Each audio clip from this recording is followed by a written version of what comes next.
This week's podcast is supported by Black Klansman. From director Spike Lee and the team behind the Academy Award-winning Get Out comes Black Klansman, everybody. Black Klansman tells the story of Ron Stallworth, the first African-American detective to serve in the Colorado Springs Police Department. Determined to make a name for himself, Stallworth bravely sets out on a dangerous mission, infiltrate and expose the Ku Klux Klan. Starring John David Washington, Adam Driver, Laura Harrier, and Topher Grace, Black Klansman is the crazy, outrageous, and incredible true story of an American hero. See the newest Spike Lee joint, Black Klansman, in theaters August 10th. Stop holding comedians to this standard. Our job is to make the ugliest stuff funny. I mean, unless you want to cry for the rest of your life. The best way to conquer pain is laughter. Yeah. You're not letting comedians do their job, and you're miserable. Stop walking around so offended. You're not going to be able to survive life.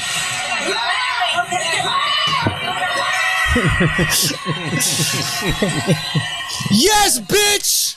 Atta girl. Cut that shit off. Cut. That's the first time I like The View.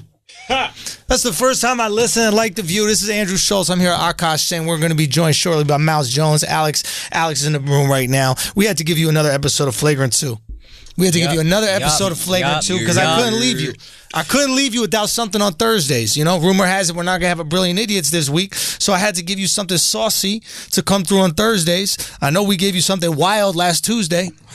Because my DMs have been flooded. Yo, I don't know how we live up to that. Bro, listen, now, we're not going to, because this episode is going to be, we're going to do this one more in the vein of a Brilliant Idiots. We're not going to have a lot of the, we're not going to have tons of sports talk on this one. Not like we really ever have tons of sports talk. You know what I mean? But we're going to have that same old flagrancy, that same old shit talk. Alex got his feet out. Treat it like I'm a guest host. Oh, what? you know the feed is out. Bro. Showtime, baby. It's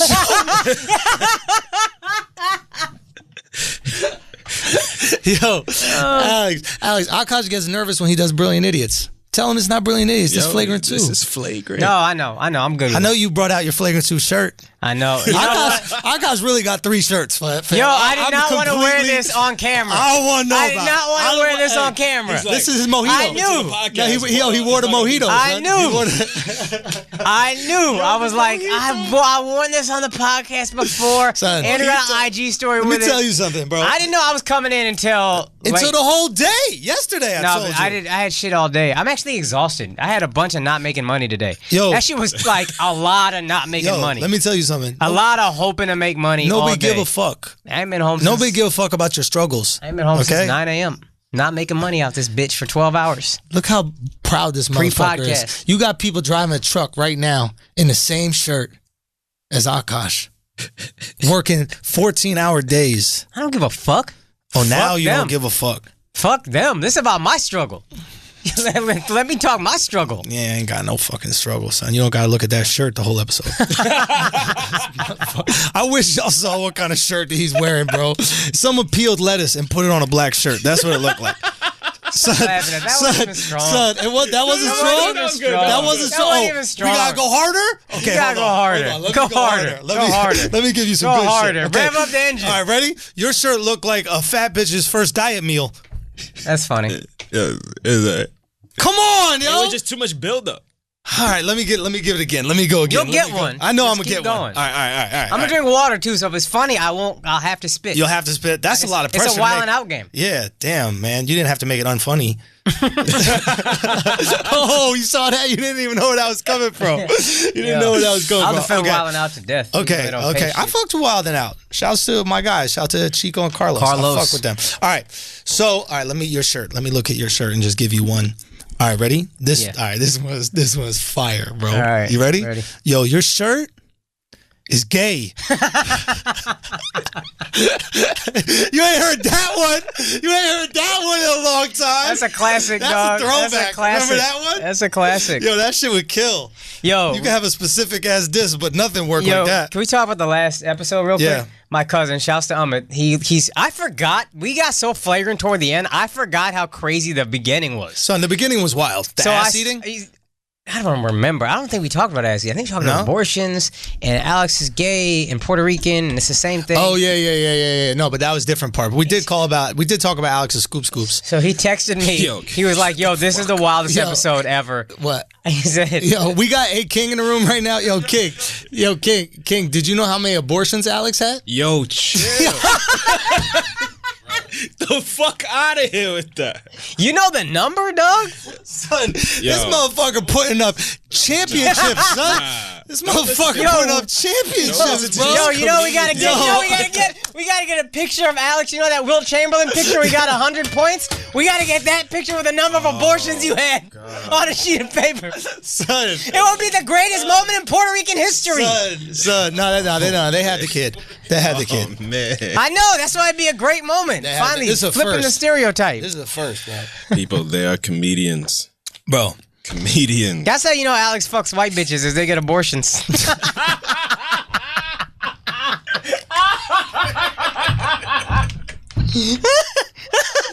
Oh shit, it's true. Alex got a good job. He got fucking healthcare. You know, you got shit going for you, bro. Alex could be a father straight up. Yo, that's the bullshit. You ready? Yo, my man is buying a house. Son, that's when it's murder. When you can actually afford it. Yo, that's the way that we should do it. They should look at your taxes and be like, "Nah, you ready to have a family? You ready to have a family? Now you can handle this baby, son." Oh man, fuck. Yo, but you know it's like what Leslie was saying. You gotta let comedians be comedians, man. It's just like what Les was saying, bro. It's no big deal. Les Dog. That's Les Dog. Yo, Les Dog killed it. I will say this: it is interesting how we can't forgive shit, because, especially like these fucking tweets. Because I was just remembering, Alex. Listen, don't worry. Alex, what's so bad? Yo, son, what's so funny? Alex. Yeah, nigga. What? He had to assert his blackness. Alex sweating, bro. Yo, how you sweat with no socks on? Because y'all throwing scoops on me. Like, that'll make you sweat. Yes. Yeah, I guess. What makes you sweat more? Us talking about you getting abortions or her taking that pregnancy test? Nah, he knew he got it. You knew from the jump, bro. All right, look, listen. Leslie, on some real shit, did bring up some very good points, which is you got to let comedians do whatever the fuck we want, and I'm very supportive of it. But then I started thinking, Akaash, what up?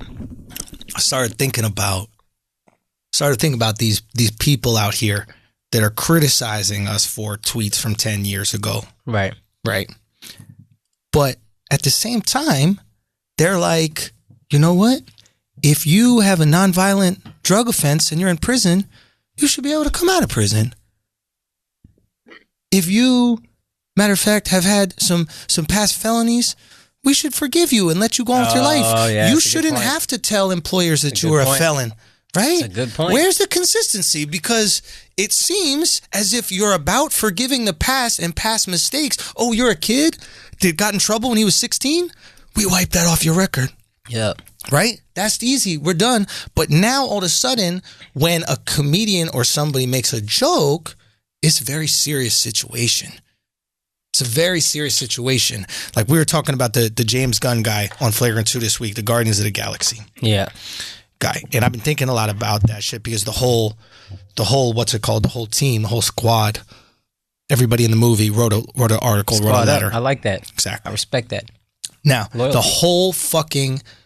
The entire film got behind this director that was making pedophile tweets. Right. They got behind him like he used to get behind the boys. Yo, you know who can't get angry at pedophile tweets? James Gunn. You gonna laugh, boy. You gonna laugh. Yeah. But seriously, they all get behind him. And I think he's gonna end up getting his job back. I think he's gonna end up leading the Marvel series. And it just goes to show this old adage that we've spoken about here on this podcast, me and you have spoken about privately as well, which is if you're talented enough, you can do whatever you want. It doesn't come down to right or wrong. It comes down to talent. If you're talented enough, you can be Michael Jackson and do some fuck shit. That's true. Do you know what I'm saying? If you're Allegedly. Exactly. Yeah. Yo, I want to be talented enough to be allegedly. Do you know what I'm saying? That's all you gotta hope for in your life is to be talented enough to be allegedly, bro. Yeah. Michael Jackson, boom. R. Kelly's still out here. I guess he admitted it. I didn't have 19 minutes for that. You know what's funny? All these people are like, oh, I ain't got 19 minutes to watch the R. Kelly shit. You watch that sex tape. I actually did the opposite. I didn't watch a sex tape. I can't watch no fucking 15-year-old girl on camera. Thank you, sir. Thank you. What? You know what you got to say right now, Alex? I was 15 when I watched it. It wasn't illegal for me. Point is, technically that's the truth though. Yo, I'm saying, point is, correct me if I'm wrong, there's some truth to this adage, which is we forgive the talented. We forgive the people that provide something to our life. Oh, you love that movie, Guardians of the Galaxy. You want to see the third one? They're just tweets. But if he's a Republican congressman, are those going to be tweets? See, that's where I get, because it seems like politics, we talked about this last week, politics plays so much into everything, so fucking exhausting. If James Gunn is a Republican, nobody has his back. Mm-hmm. I heard they were talking about a major A-list celebrity, and they were like, oh, he's notoriously a dickhead, Hollywood Republican. Like, that's the first thing they say about him. Right. And I'm just like, who gives a fuck, man? Mm-hmm. Yo, remember, Dave Chappelle had this joke. Dave Chappelle might have ruined the world in this way. Okay. You remember his joke in Killing Them Softly where he asked a white guy who he voted for, and the white guy's like, don't know. White people don't like to talk about who they vote for. Yeah. And then we all made fun of white people and talked about how stupid they were. Yeah. We should have let everybody they're all onto something. Don't talk about who the fuck you're voting for, because no good will come from it. Absolutely. You're just going to yell, you're not changing anybody's mind, and now nothing is fun anymore. It's true. And there's a reason why we vote in private. Yeah. So you can check the Trump ballot. Yeah. I'm not going to lie. If I was a minority of any type, and I knew that one party was going to assume my loyalty no matter what, on some level I'd start thinking, wait a minute, if they know for a fact I'm voting for them, will they really do anything for me? Oh, shit. If I'm a minority, what I would say is I would get a bunch of other people with my like interests, just like Hasidic Jews do. You know, Hasidic Jews, that in the city that they live in, they just go to both of the people that are running and they go, what you going to do for us? That's great. And then whoever says they're going to do more, they vote in a block for them. So if I'm a minority, there's this idea like, and liberals have put this out there. Oh, if you vote Republican, it means that you're a sellout. It means that you don't care about your people. It means all this other shit. No, the smart thing to do is use leverage, right? Yep. You got a deal, like me and you. Let's say we got a deal with a network. Yep. Netflix is giving us one thing. Comedy Central's giving us the other. Right. We're going with Netflix. Yeah. That being said, we're going to tell Netflix what Comedy Central is offering. And we're considering it strongly. Oh, my Lord. So if you're black, if you're Latino, if it doesn't matter what you are, and the Democratic Party is sitting there going, they're going to vote for us no matter what. We don't even need to offer them shit. We're just going to keep saying we're going to do what we always do, and then nothing happens. You really want to light that fire underneath them? You really want to light the fire? You start going, hey, man, them Republicans, they got some good ideas. What? They got some good ideas. I think we're going to need some more funding in our HBCUs. We'd love to put that on the ballot. We'll figure it out.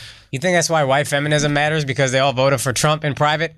Oh. So the Democrats are like, fuck. Wait a minute, did the white feminists? You guys are victims. Did they? Did they vote in private? 53%. No, that's of white women. Yeah, that doesn't mean white feminists. I don't think it's the same. Son, the white chicks that voted for Trump, first of all, never Me Too.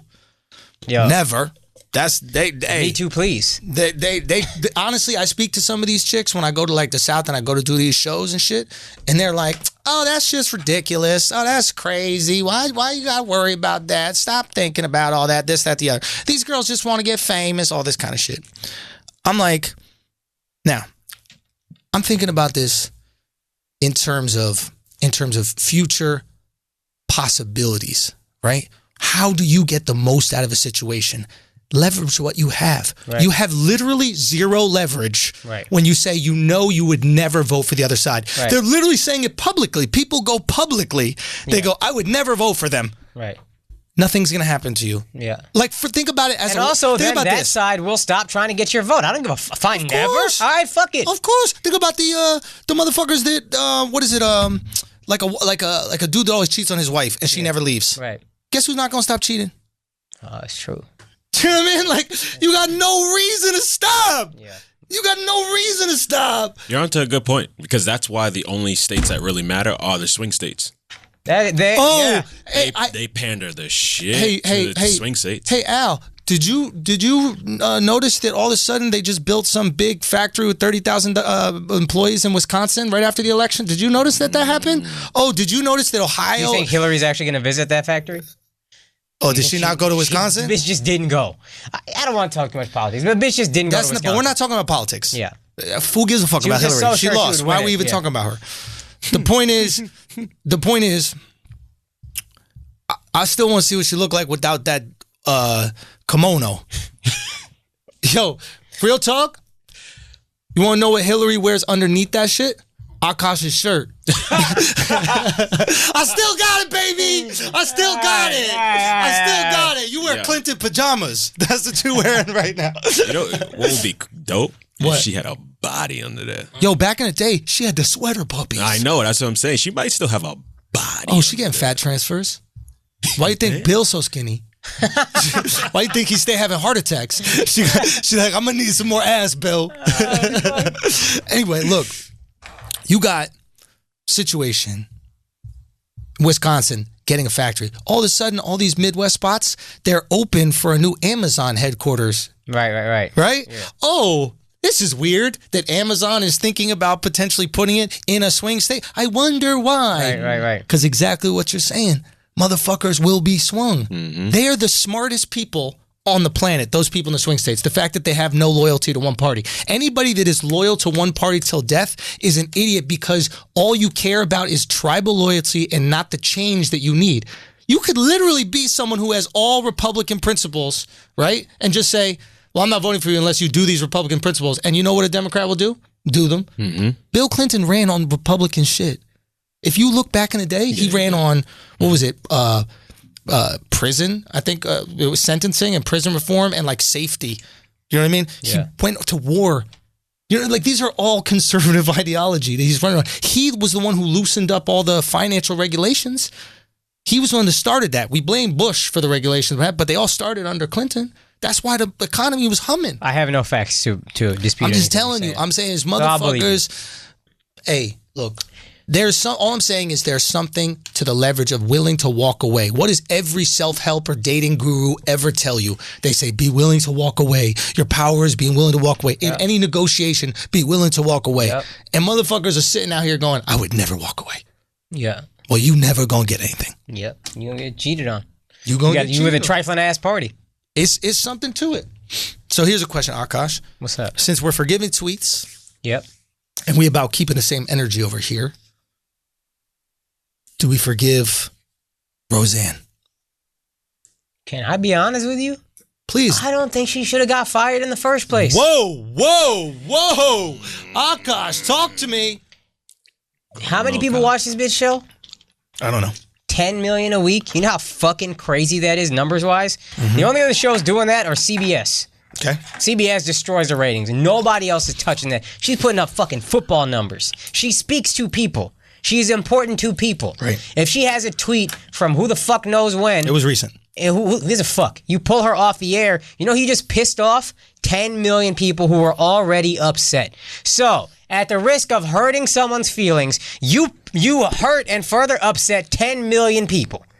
Fans who felt like finally somebody represents me on TV. What channel was she on? She was on ABC. Okay.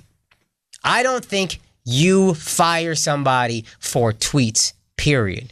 As a fucking precedent. I don't think you fire maybe if they're making death threats or saying some horrendous shit like string them up by their neck, cool. Yo.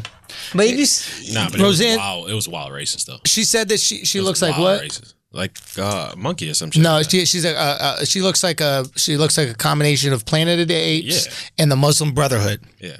And they're like, how could you call a black woman Planet of the Apes? And then she goes, I didn't know the bitch was black. That was after. Son, first of all, do you remember the first bit of advice I said? I think on the podcast. The first bit of advice I said to her, I was like, if you really want to get out of this, you would say you didn't know she was black. Oh, you did say that. Because it's only wrong to call someone who's black a monkey. If you call a white person a monkey, you're not losing a job, right? Yeah. If you call Akaash a monkey, he's not losing his job. I mean, I could no, that's not true. Akaash got monkey feet. I be looking at feet, bro. Your feet, they look like they got thumbs. Yeah. Bro, I'm not gonna lie. His feet. I feel violated, dog. I don't be putting my feet out there like that. You wanna know what's violated? You walking on your hands all around my apartment when we lived together. That was violated, son. You know what's violent is seeing you eat 2 bananas at one time. You flat-footed, dog. Don't you dare talk about nobody's feet. I'm orthotic having ass motherfucker. How dare you? Okay, first of all, you gotta go play ball. You switch out your fucking insoles. You cuck. Wow. You fucking cuck. You really angry. That's why Lisa Leslie gonna dunk on you, cuck. First of all, no woman ever gonna dunk on me. Second of all, that was a lot of cucks. And third, I have spatulas. Okay, you're not gonna call my feet. I got spatulas. You need some pancakes flipped. They gonna get flipped. They gonna get flipped over here. Okay. All I'm trying to say is Akaash got a weird ass foot, and I never told you this, even though we've been friends for 10 years. But fam, can you please take one of his feet? And you see his feet right now, son. If you see his feet, my girl be telling me my feet are ugly, and I'm like, you crazy? They're not ugly. My shit is cute. They're not ugly. They're primate feet. You have primate feet. Son, you gotta take your shoes off. Fam, when you guys see, let me tell you something. Let me tell you, this is some real shit. I saw Akaash once, right? You been fucking white girls got your feet out. I saw Akaash once. He's sitting on the couch, right? His feet are up, right? This is a fake story. This is dead ass. They don't even try to cut the legs out of it, right? Or for you, arms. So he's sitting on the couch. He got his feet, mad dexterity in the toes, right? Toes, right? All of a sudden, I see him. No bullshit. I see him on the couch. He's scratching his armpit with the same hand. You know how you scratch your armpit? You reach to the other armpit. You go left to right. This dude's same hand is just scratching his armpit. He don't even know I'm watching him. It feels like some shit from Nat Geo, son. You know how long he kept this shit inside? Son, I bet y'all lived together like 10 years ago. I wish I could do that because this is embarrassing. I can't even sit Indian style. I don't even have that kind of hip flexibility. It's embarrassing as an Indian. You might not be able to do that, but you can hang the fuck out of a tree. I bet there was a vine. I bet if there was an Eddie Murphy line. That's an Eddie Murphy line. Really? Eddie Murphy line. What's special? I think he might have said climb the fuck out of a tree, but that's different. I bet she climbed the fuck out of a tree, though, don't she? Panthers can climb out of trees. You hang. You know what's a real thing? Andrew chews his motherfucking toenails. Listen, that's true, but whatever. I'm flexible. That's disgusting. Listen, that's disgusting. I seen him do it in real life. After you. That's fine. I also seen this man. He shits with the door open, wipe his ass. That's true. This is real. I swear to God. No, listen to this. Listen to this part because this is very telling. This is very telling. I swear to God, this is real. Yeah. Wipes my ass. To me. Wipes my ass. Go. I'm trying not to look. It's very corner telling. of my eye. I see him unfold the toilet paper. Smell it. Yeah. That he just wiped his ass with, and then put it in the toilet. And for the first time, as when we were living together, he also felt like there was another primate in the household. Not true. You're nasty, the whole time. Listen, but that's just white people shit, though. Fam, what? White people are. You're the girls you fuck do that. White men. Okay, listen. They do nasty shit. He wipes his dick with the same towel that he dries his hands with. I told you that? Yes, you did. When I told you that. That's why I've always, since you told me that, every time I'm at your house, I air dry. I don't touch that fucking towel. But that's my little joke. No, you said that's your sex towel, and you put that shit right back. Oh, you did it on the podcast. You said it on the podcast. I did say it on the podcast. Why'd I give away my little joke? Because it's funny when you just see one of my boys washing his hands. His old roommate, his drying best friend. it on his towel. His best friend. That's my dick. His best friend. Yeah. His best friend, black dude, Jamil. You know black people need their clippers. This man would shave his pubes with those clippers. Yo, No, I didn't. he should have fought you. Nah, I didn't do that. I'd fight you for that. I never shaved my pubes with clippers before. I always do I remember trim. you telling him you did. No, I always take a razor and I do a little shape up. I do a little Scottie Pips. my shit look like Scottie Pippen, son. Real talk. Remember when Scottie Pippen had the mushroom shit? I do my little Scottie Pippen. Right, I shave it up there nice. I get it all high and tight. We got to get it high and tight. What? Stupid shirt. Fucking dumbass shirt. His fucking Magnum PI. Listen, look. Okay, so I get my Scottie Pips, right? And then what I do is I cut it down. I take it down. Scissors? You did this with scissors? Fam, I got fine pubic hairs, son. My pubic hairs are very fine. My pubic hair look like an Asian girl's bangs. Son, my pubic hairs are fine, son. My shit don't even curl really. Yo, they don't. You never seen a French guy's mustache where it's just the ends, like a baker, like a guy who be making croissants all day? You know what I mean? You know the guy who's trying. You know the baker who was trying to kill the lobster in Little Mermaid? No, what the fuck? How you know that? He, ha ha ha. I don't know the rest of the song. Well, be my guest. Put us on that's Beauty and the Beast. Yeah. Your feet look like Beast. When you were talking about hanging upside down, I was thinking about Beast from X-Men. Yo, remember Beast from X-Men when he got the feet curled up in the shoe? Yeah. When he takes his shoes off, that's what his feet look like, son. That's what you are. You're Beast from X-Men. My feet are cute, fam. What? My feet are cute. Nah, we gotta judge. Nah, that's Take your foot out. I'm Take not your taking foot no out, son. motherfucking Nah. foot out. Come on, Do son. it for the people, bro. No, I'm not Take your taking foot no out. goddamn foot out. Take your foot out. Stop it, bro. Nah. Really? Stop Really? it. Nah, I'm not doing that. Yo, That's take too your foot intimate out. of a Come thing. on, Just take your son. foot out. Socks Take on your all foot times. out. I Take walk your around. foot out. If I go to your house, socks on. If I take my shoes Yo, off, his I'll never nails take the are so socks off. fucking Yo, loud. it's that bad. Yo, bro. It's that bad. Son. No, I just don't. That's just like an intimate thing to me, bare feet. Intimate? Yeah, it's weird. I'm the only Indian who might feel this way, but like, bare feet is some intimate shit. Son, how is intimate? Y'all don't even got shoes in India. That's what I'm saying. I might be the only Indian who feels this way, but that's some intimate shit. Yo, you're acting mad white, bro. Nah, white people love bare feet, dog. That's No, a we real don't. thing. That's Y'all- Asians. White people be walking around barefoot everywhere eating Nah, yeah. granola. When we're trying to be, you know, No, that's white people shit. Because y'all walk around barefoot outside on the street. where you walk around barefoot. In my Yo, shout to clean Mouse, floor. shout to Mouse Jones. Mouse Jones pull up. What up? You know, CP time. Yo, Now Mouse. CP time because Alex is 12% Indian. I was gonna say it. Alex half Puerto Rican. What's good, yo? How are you, man? Chilling. What's your name? Jordan. Alex. All right, man. Jordan, welcome. Mouse came through with Jordan. buddy. Come move A-King is gonna find a place for you to sit. We're just talking about Akaash's What is feet. A-King doing? Yo, you don't fuck with A-King? Nah, I don't fuck with them old niggas, yo. Nah, I'm just playing. A-King is my man. Yo, always starting beef, bro. I was just How many playing. people you need to have I was beef just playing. with, I yo? love A-King. Damn! Drop a bomb on it. Oh my god. I thought we were talking about Akaash feet. Yo, we're talking about Akaash's feet. Then we're gonna get to flex. Oh god. Okay, Akaash, just take off the Nah, Jordan. bare feet. Bare feet is some intimate shit. I'm not showing that to my feet is very anybody. intimate. I'm gonna Thank take off my Thank shoe. you. I'm gonna show you my And there's bunion. no Yeah, such but you thing- don't give a there's no fuck. such I'ma thing show as you my intimacy bunion. with you. Yeah. I'm gonna show you my bunion. You shit Man, with the just door stop. open. Bro, Don't nobody look care. At that. Look at Don't the nobody- bunion. Oh. That's my bunion. This is my bad That's a foot. I got a disgusting really foot. nice That's a right disgusting foot. foot. No, Yo, it's this not. guy said I got a really nice. That's a very white person foot. I'm white, fam. What you expected from me? Like you're like over. Yeah. You're like overachieving with this foot. Listen, this is what happens when you push your athleticism to the limit. Okay, this you don't understand No about matter it, bro. how Listen, great or least, just that's what happens when you push it to the limit, bro. Got you. I push my athleticism to the limit, bro. Feet are very intimate. Like All I right. went parasailing yesterday. I was Yeah. shooting a pilot. They had me like Cape May. Okay. I thought Yes. Drop a hard. What? Go.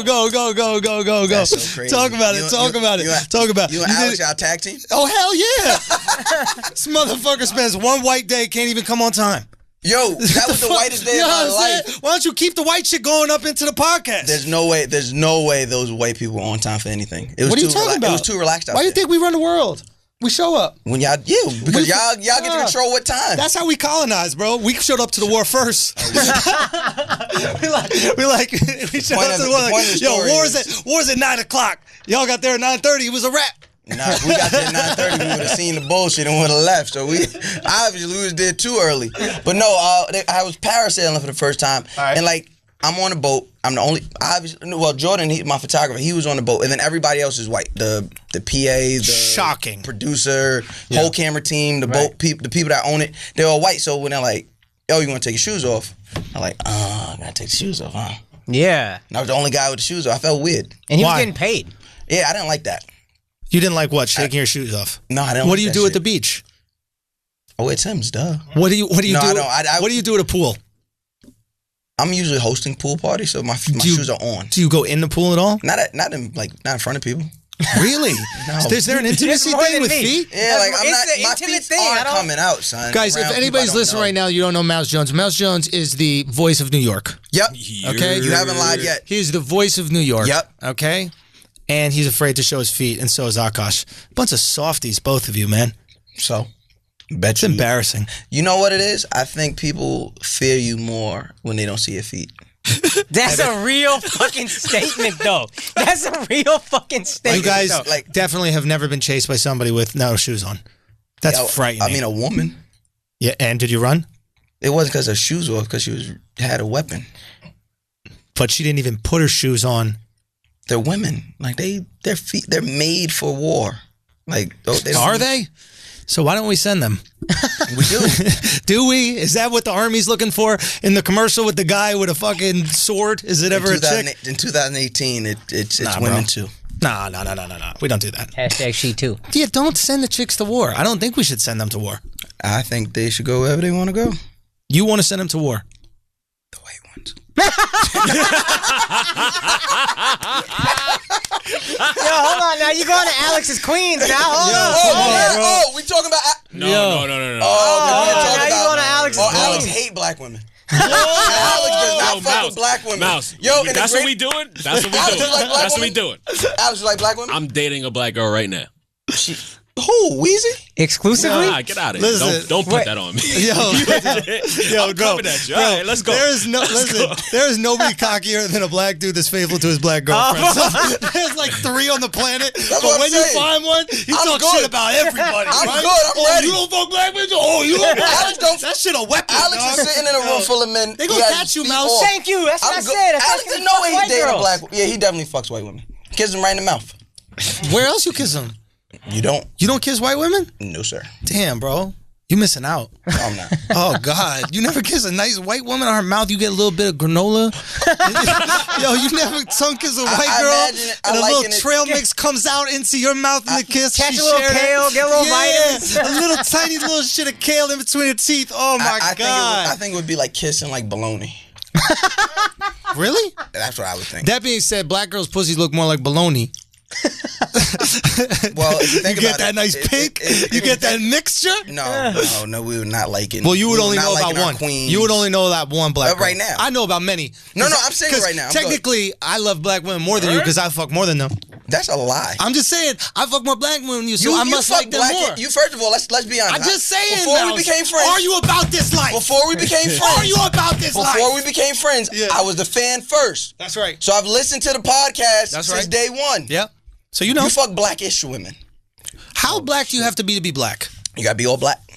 Oh, wow. All? What happened at 1%? Hold on. If you want to be known as someone who loves black women, your black woman has to like be all black. So like, at least one. So let me ask you this. You see a famous dude. African. Real quick. So like from Africa. Oh, that's black.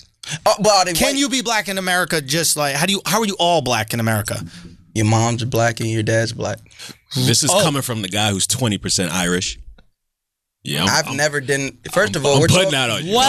Yeah. Shouts to 23andMe. Never did it. Wow. Because I already know what they're going to say. So how'd you know? I know what they're going to say. What they going to say? 100% Congo. 100% Congo. 100%. Nah, bro, you too light. He rich Congo. Have you seen basketball players from the Congo? Ain't looking like you. Here goes the thing you never seen. No, you got a short Irishman in your past. It's about Wakanda. Huh? There was light-skinned people in Wakanda. Oh, is that right? Yeah. Well, I wonder how they got there. Because we come in all different shades. It's a little shadier. It is funny though. a little shady. It is funny though. The Black Paradise has a lot of light skinned people. There wasn't a lot. There wasn't a lot. There was only 3 or 4 of us. It's Utopia. We come from one family. Yo, We're not a monolith. We could be lighter. We could be darker. Akaash told me this shit back in the day. I didn't even pick up on it, but he goes, "Let me tell you something. The lighter the skin, the prouder. What is it? What was the more it? militant you are. The more militant you are. He's right. He's really right. You got to make up for it. Yeah, he's right. And also, our gotta own make people, up for it. our own people treat us great. Wait, but are then, you black? You are. You see how he said, "Yeah, you heard that, Pride." The second we started talking about like seeing A King start walking out. A King got to explain that hair. A King got to explain that fucking hair. I've had enough of this conversation. You will not claim it. Are you black? You're black? Yeah. You are black. Full? God damn it, Jordan. Fuck. But I'm not trying to talk about that. So there's some not black in there. Wow, Jones. I refuse to take one. Wow, Mouse. I refuse to take What one. you afraid of? That feeling. What you feeling that? Right. Dude, feeling that? Yo, we need to do that like a Maury, but finding out how black you are.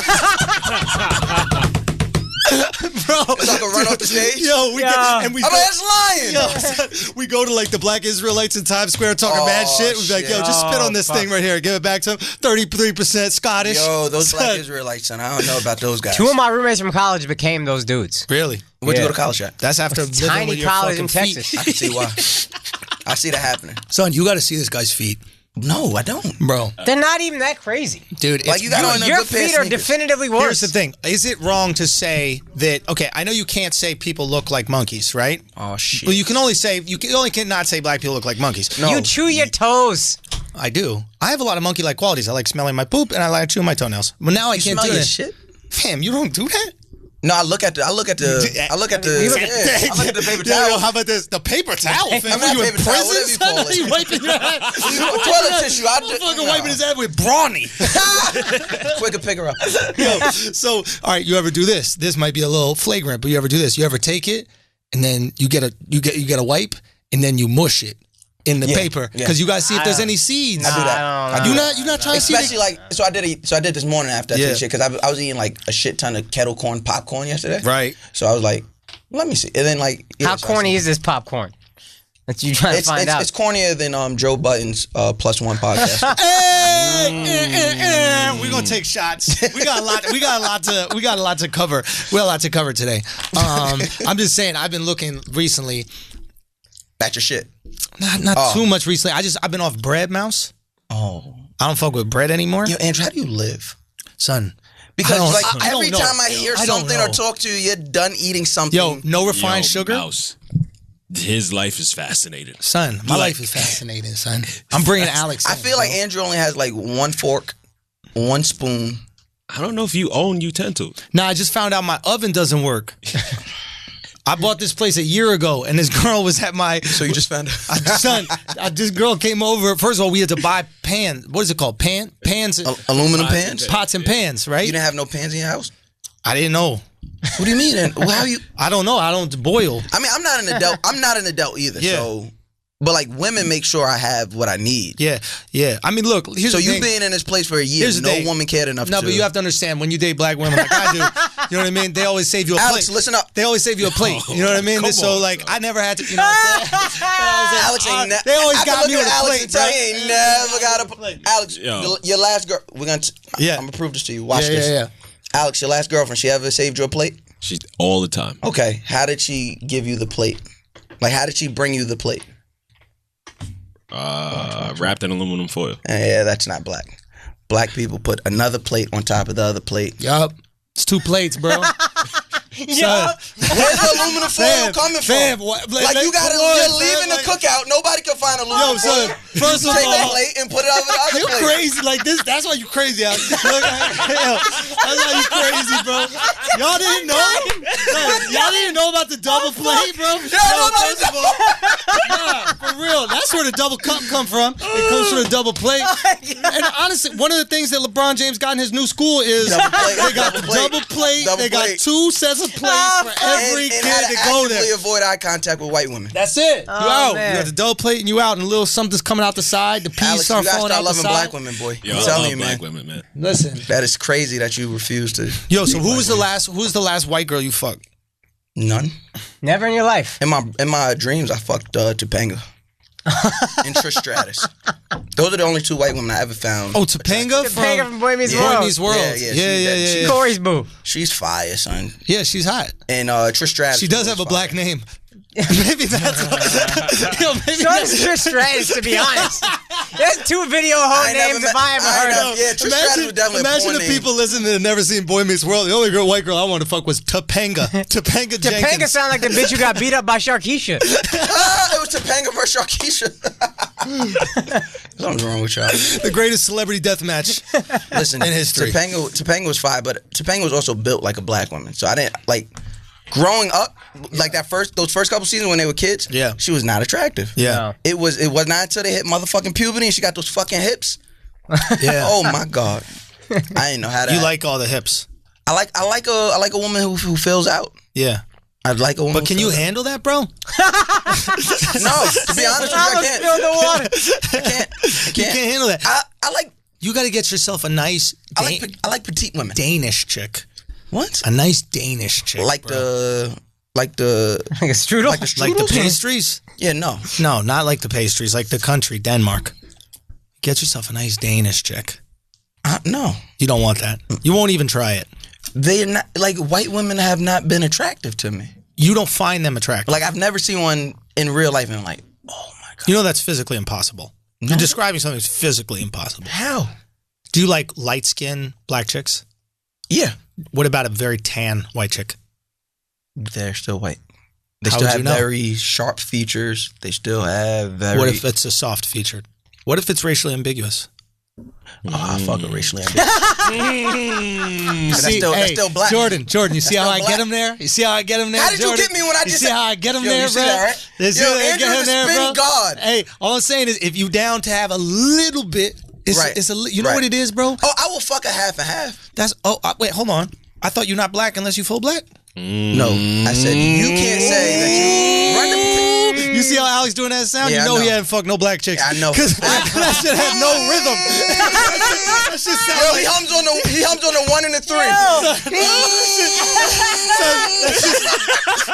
That shit sound like a bad car speeding by. Fuck you, Drew. I had your back and shit. Yo, you see how I'm flip-flopping up here against each other? Oh, yeah. Yeah, they're going to hear this podcast and they're definitely going to be like, yo, you see that, Mouse? You went on that podcast and that white man turned you against that other black guy. Exactly. Have you know, That's how they Andrew's do. way blacker than Alex. This guy Alex is wearing a short sleeve hoodie. I don't know what the fuck is going on. It's hot out here, man. It's hot and cold? It's hot in here, bro.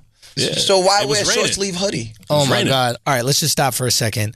About to pay some bills because when legendary rapper Prodigy died last year after being hospitalized for sickle cell anemia, his friends and fans were shocked. Okay.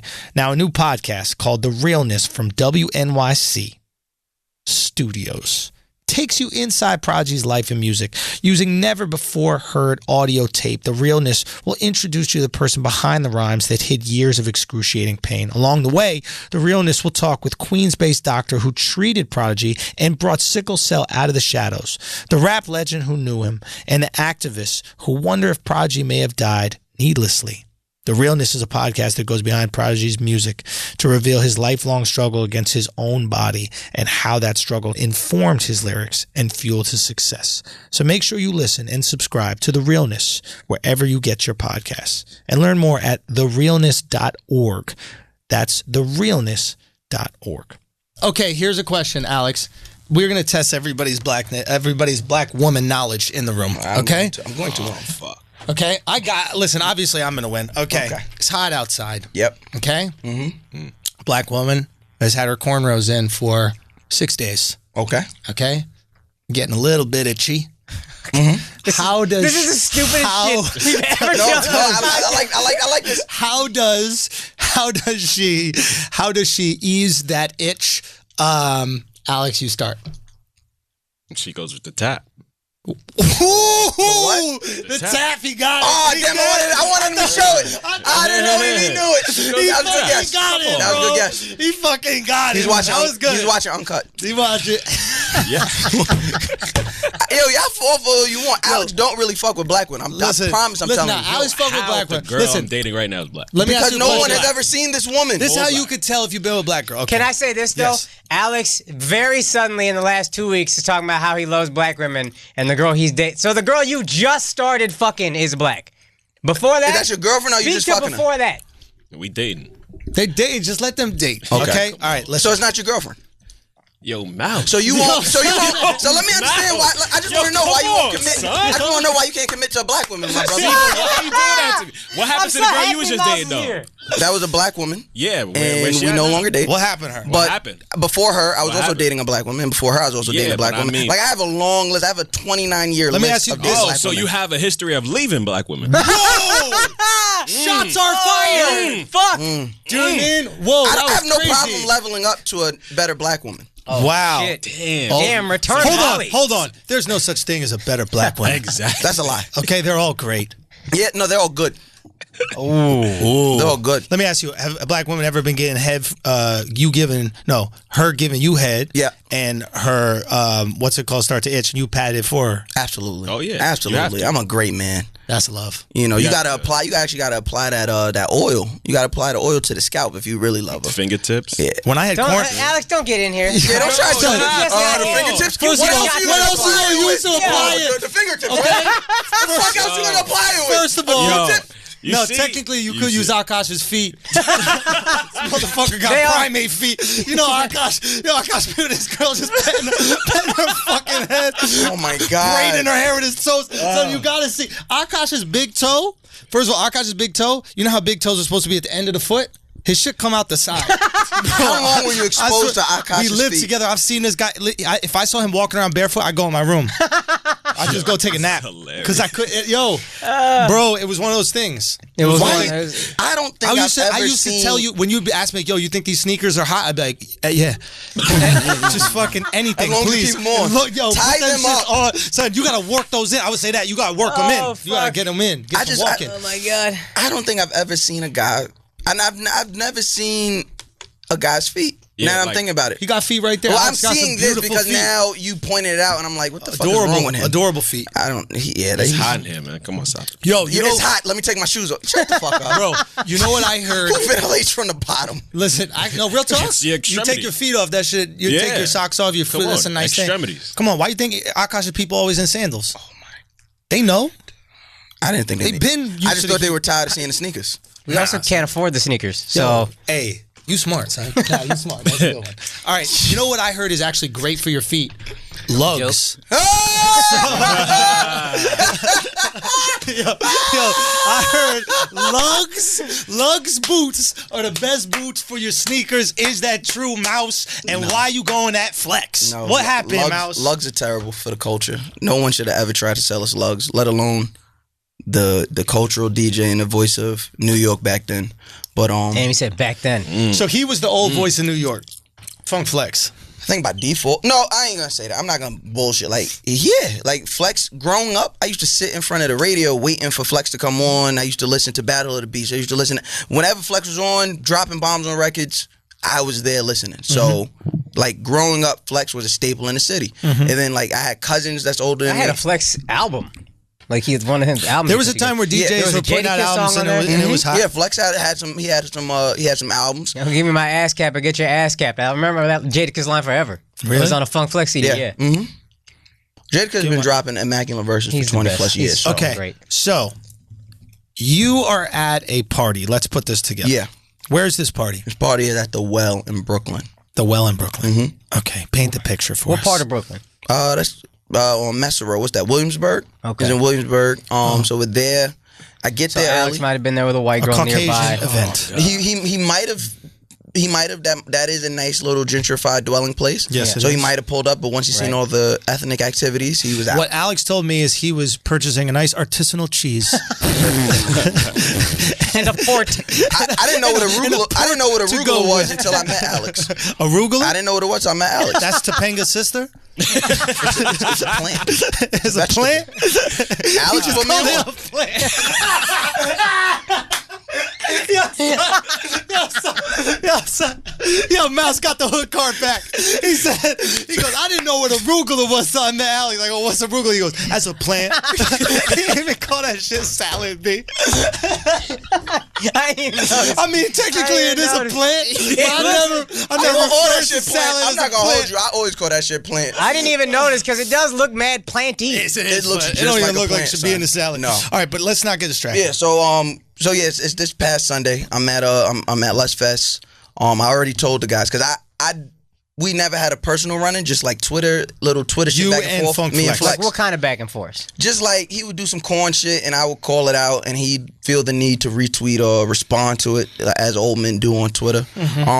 But I'm not even really gonna hold you. Like if somebody say some shit to you on Twitter and you respond, cool. That's fine. But he reacts and that's the difference. So You know he's what I mean? reacting to you. You guys have a little bit of a beef. I want you to just paint the picture before we play the video because Right. we do have the audio of the video. So give us everything leading up to that. So yeah, I get there early and I had to. Very white of you. No, I got there early because I had to leave in the middle, so I didn't want to be so niggerish. Right. Oh my lord! Yeah, That not a was word you guys hard should. R. Yeah. Even Jordan felt uncomfortable with his quarter white skin. Looking like Sean King cousin. Oh shit! Oh, that's definitely white of you. Yo, if you just look at him from the knees down, that guy white. Damn. Also from that camera lens down. Yo, where do you work? Yo, tell him where you work. Oh boy. Yo, you trying to... No, I'm just saying because Where do you just work? tell him where you work. I work at a... Geek Don't Squad. say it tough. Don't say it, Don't Mike. you say how tough you said. Hey, Say the bro. whole sentence. Say the whole sentence. I work at Geek Squad. All right, that's fair. Okay. First of all, you come up to me talking like that, fixing my computer. I go, give me my fucking computer. Son. You fix no goddamn computer. No, nothing about you Call say Akaash. computer. I'll be like, yo, Akaash, come here and fix my shit because this motherfucker's trying to break my computer. Yo, Geek Squad sent someone over to steal the computer. Like if I was like, you know how they got the help on the computer now, you don't even have to call, like they'll email you the help. Yeah. And I seen Akaash, I'd be like, oh, he knows what the fuck I'll is going be there. on. Yo, just until call he me. call, until Just you give me call him 10 and you hear minutes. that voice. I'm like, nah, get Nah, the fuck out yo, of here. if he show up in the Jordan 3s like he got on, I'll be like, nah. I'm like, fuck it, I'll get a new computer. I'll be like, I can't trust Jordan or Akaash. I'm getting a new fucking computer. yo, Geek Squad, these motherfuckers been in America too long. I don't know what's going on. Hip hop is ruining everything. Got Geeks tough, Akaash talking regular and Jordans. I'm getting the fuck out of here. So there is one thing you could be prejudiced when your life is on the line or you got expensive shit on the line. That's a fact. Like I remember I needed a doctor. And my assistant was at the time, my assistant, I was like, can you get me a doctor? And she was like, who do you want to see? You have an assistant? No. I don't have one anymore. But like my assistant goes, here's some doctors, and she gives me some names, and they just kind of seem like white guys. And I was like, listen, I'm gonna need some ethnic shit. Yo. Let's keep it I'm gonna need some. It depends. For me, Gupta, right. Singh. Oh my you know what I God. mean? Something Jewish. For me, it would depend, right? Anything neurological, I might want to hear a Zen on the end. I might want an Asian doctor. Anything with the skin, I'm definitely gonna ask for a Middle Eastern doctor. I need a Singh, Middle a Eastern? Tupac. Well, that's not Middle East, bro. What's that? That's that? Asia, son. India's in Asia. That's like you got Wakanda and then you got the motherfuckers that look like Kaz. That's Middle Eastern and Indian. That's like, well, technically they wouldn't let Kaz in, but he'd still be in Africa. Yo, he's the leader of the Jabari tribe. Jabari tribe. That's what I was Yeah, and you Yeah, seen yeah. they pushed them motherfuckers to the north, right? That was fucked up. Yeah. Hey, if you had a Kaz by you, you'd push him up north too. Dude, Kaz could definitely win that fight. Against Oh, dude, the Jabari guy, he was fucking massive. yeah, I don't know if Kaz could take Jabbar. No, I think he could M'Baku. take Chadwick. Chadwick easy. Kaz a fuck up. That's Chadwick. lightweight, bro. Chadwick weighed You know 110 that's fair pounds. because Chadwick is winning. He's outsmarting his he's opposers. nerd And shit. Kaz is pretty smart. Yeah, but he's also going to be much bigger. I realize Chadwick's arms are barely long enough to do the cross. Yeah, he's a very little guy. Yeah, that's he's a why very little guy. The way they yeah. shot that movie was genius because From the bottom up. I had no idea that I was standing next to him. I'm like, nah, that's not him. You never saw his feet the entire movie. No, it was in water. That's it. That's how I wish our apartment was when Akaash and I lived together. All right. This motherfucker be picking rocks up out of the water with his whole By foot. accident? I got a better foot than you though. Real talk. Nah, bro. You got to show it. I think you got to show it. You don't have to. Yo, Don't- and you don't also be got too- I'm not hairy toe I knuckles. do got hairy toes. I'll be Son. honest with that. I got hairy toes. Yeah, I got you see? hairy Mouse, toes. I'll be real. I'll Mouse. keep it a stack with that. When you look at his feet, you're gonna think primate shit. I'm telling you, bro, it's very primate-esque. That's disgusting. You got hairy knuckles. Shave that shit. What the fuck hairy you doing? knuckles. I'm not shaving my motherfucking toes. Nah, that's crazy. That's crazy. Put it this way. Let's say this. We're all sitting down, right? It's crazy that it's crazier to shave the hairy toe than to have the actual hairy toe. Yeah. That's wild, dude. That's wild. We men, dog. What the fuck? Yeah, we're not shaving toes. All right. Here's the question. You've been listening to too much Funk Flex. I keep thinking, bro. Hypothetical. We're all sitting around. All of us broke both of our wrists and our hands as in casts. Oh my god! Right? Mm-hmm. And we thirsty Here we go. We thirsty as fuck, and we need something to drink, right? And all there is a Poland Spring on the table. It's a big ass Poland Spring, right? All of us got broken hands. We just sitting there, right? Who gonna open that Poland Spring? Akaash gonna bring his baboon foot up onto that fucking table, okay?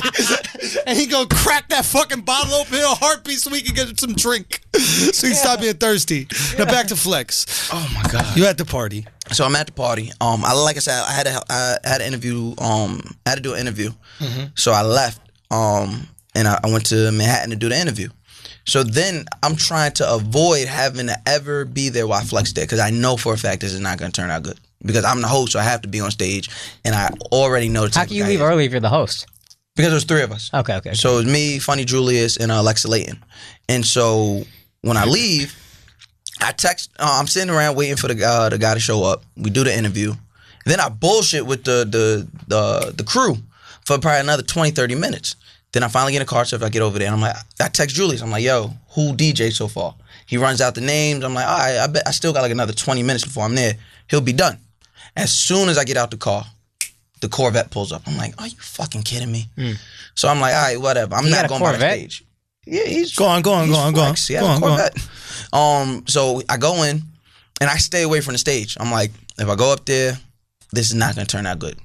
So while I'm standing in the crowd, he's playing the worst set I've ever heard in my life. He's just switching from records. He's not blending them. The DJs talk about transit. He's not doing any of that. He's literally playing a song and then switching the fader over, and the next song is playing. It's terrible. He's playing terrible songs, garbage shit. And now people are starting to leave. And so now people are coming to me like, yo, Mouse, you gotta get up there. You gotta get up there. Because he's not talking. So for whatever reason, I don't know why he's not talking. Maybe he didn't feel paid enough to talk or whatever. But anytime I don't have to hear his voice is good. So I'm like, all right, man, let me see what I can do. So I go and I tell Julius, I'm like, yo, Julius, talk over the set, man. He's like, he's playing bullshit. Like, he just played racks on racks. I'm not. Yeah. And I was like, all right. So I told Alexa, I'm like, yo, host, like, talk over the set. She won't tell. I'm like, no, she did talk, but you can't really hear her voice. She got softer voice. Right. So I'm like, fuck. And then, the people whose event it is, my people who put Lust Fest together, Frank and Juice. I'm like, all right, man. So I get the mic. And I just simply say, these old niggas got to stop wasting our fucking time. Now, do we have the clip ready? Is this in the clip or no? No, that is setting it up because he was still on stage when I said that. So this whole thing about him not being there and me being tough when he left. Right. Anybody who knows me, I'm not pussy. I have no problem saying exactly how I feel to you while you're there, especially, and that's usually my point is to say it while you're there. Right. So while he's on stage, I'm like, yeah, these old niggas got to stop wasting our time. Get these old niggas the fuck out of here. I kicked him off stage. So he walks off stage and everybody, because it was a weed-infused everything there. So people are now like snapping out of high. They're like, oh. And he just left willingly when you kicked him off? He just walks off the stage. And then he couldn't No altercation with you at all? No. No, this is what I'm saying. This is where I don't understand all this fake tough bravado over the internet. Like, because I'm like, wait a minute. I kicked you off. Even before everybody started paying attention, I ousted you off the stage. You got kicked off the stage. Right. And then... So I'm like, yeah, get these old niggas the fuck out. And then everybody starts, yeah. And I'm like, yo, we not, and this is really how I feel. As being in the culture, we got to start holding motherfuckers accountable for the shit they do. Right. You get what I'm saying? Like, you can't be up there doing a whack set and you're supposed to be this legendary DJ and doing a purposely whack set and then expect people to not say nothing about it. Right. And if you do expect them not to say about it, Mouse Jones is here now. So I have no problem saying this shit while you're there. So I said it. And so now we're talking about it and the crowd is getting hyped. And then out of nowhere we hear over the system you hear, nah, nephew. I heard that. Now play it. Now we have that. So play this clip. We have the clip. We can watch it here. You guys will be able to watch it on YouTube or you can hear it right now. But I think the audio is... All that shit don't work here, dog. All that shit don't work here, dog.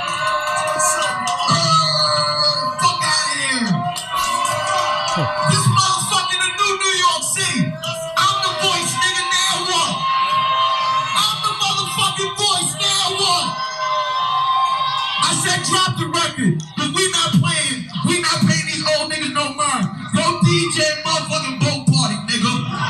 Everyone come in front of the culture and waste time. Fuck out of here. Go drop 30 bombs on a whack record, nigga.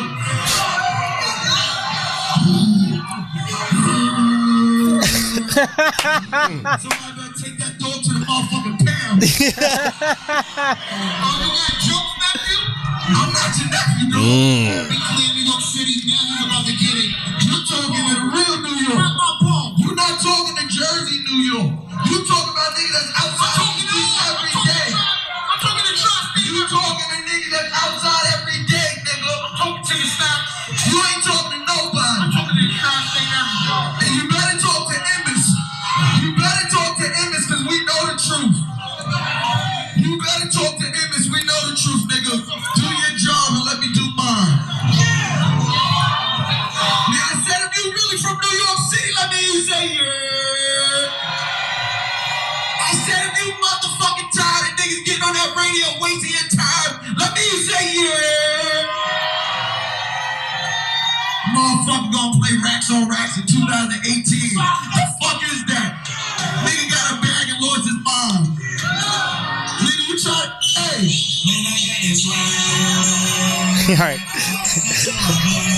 All right.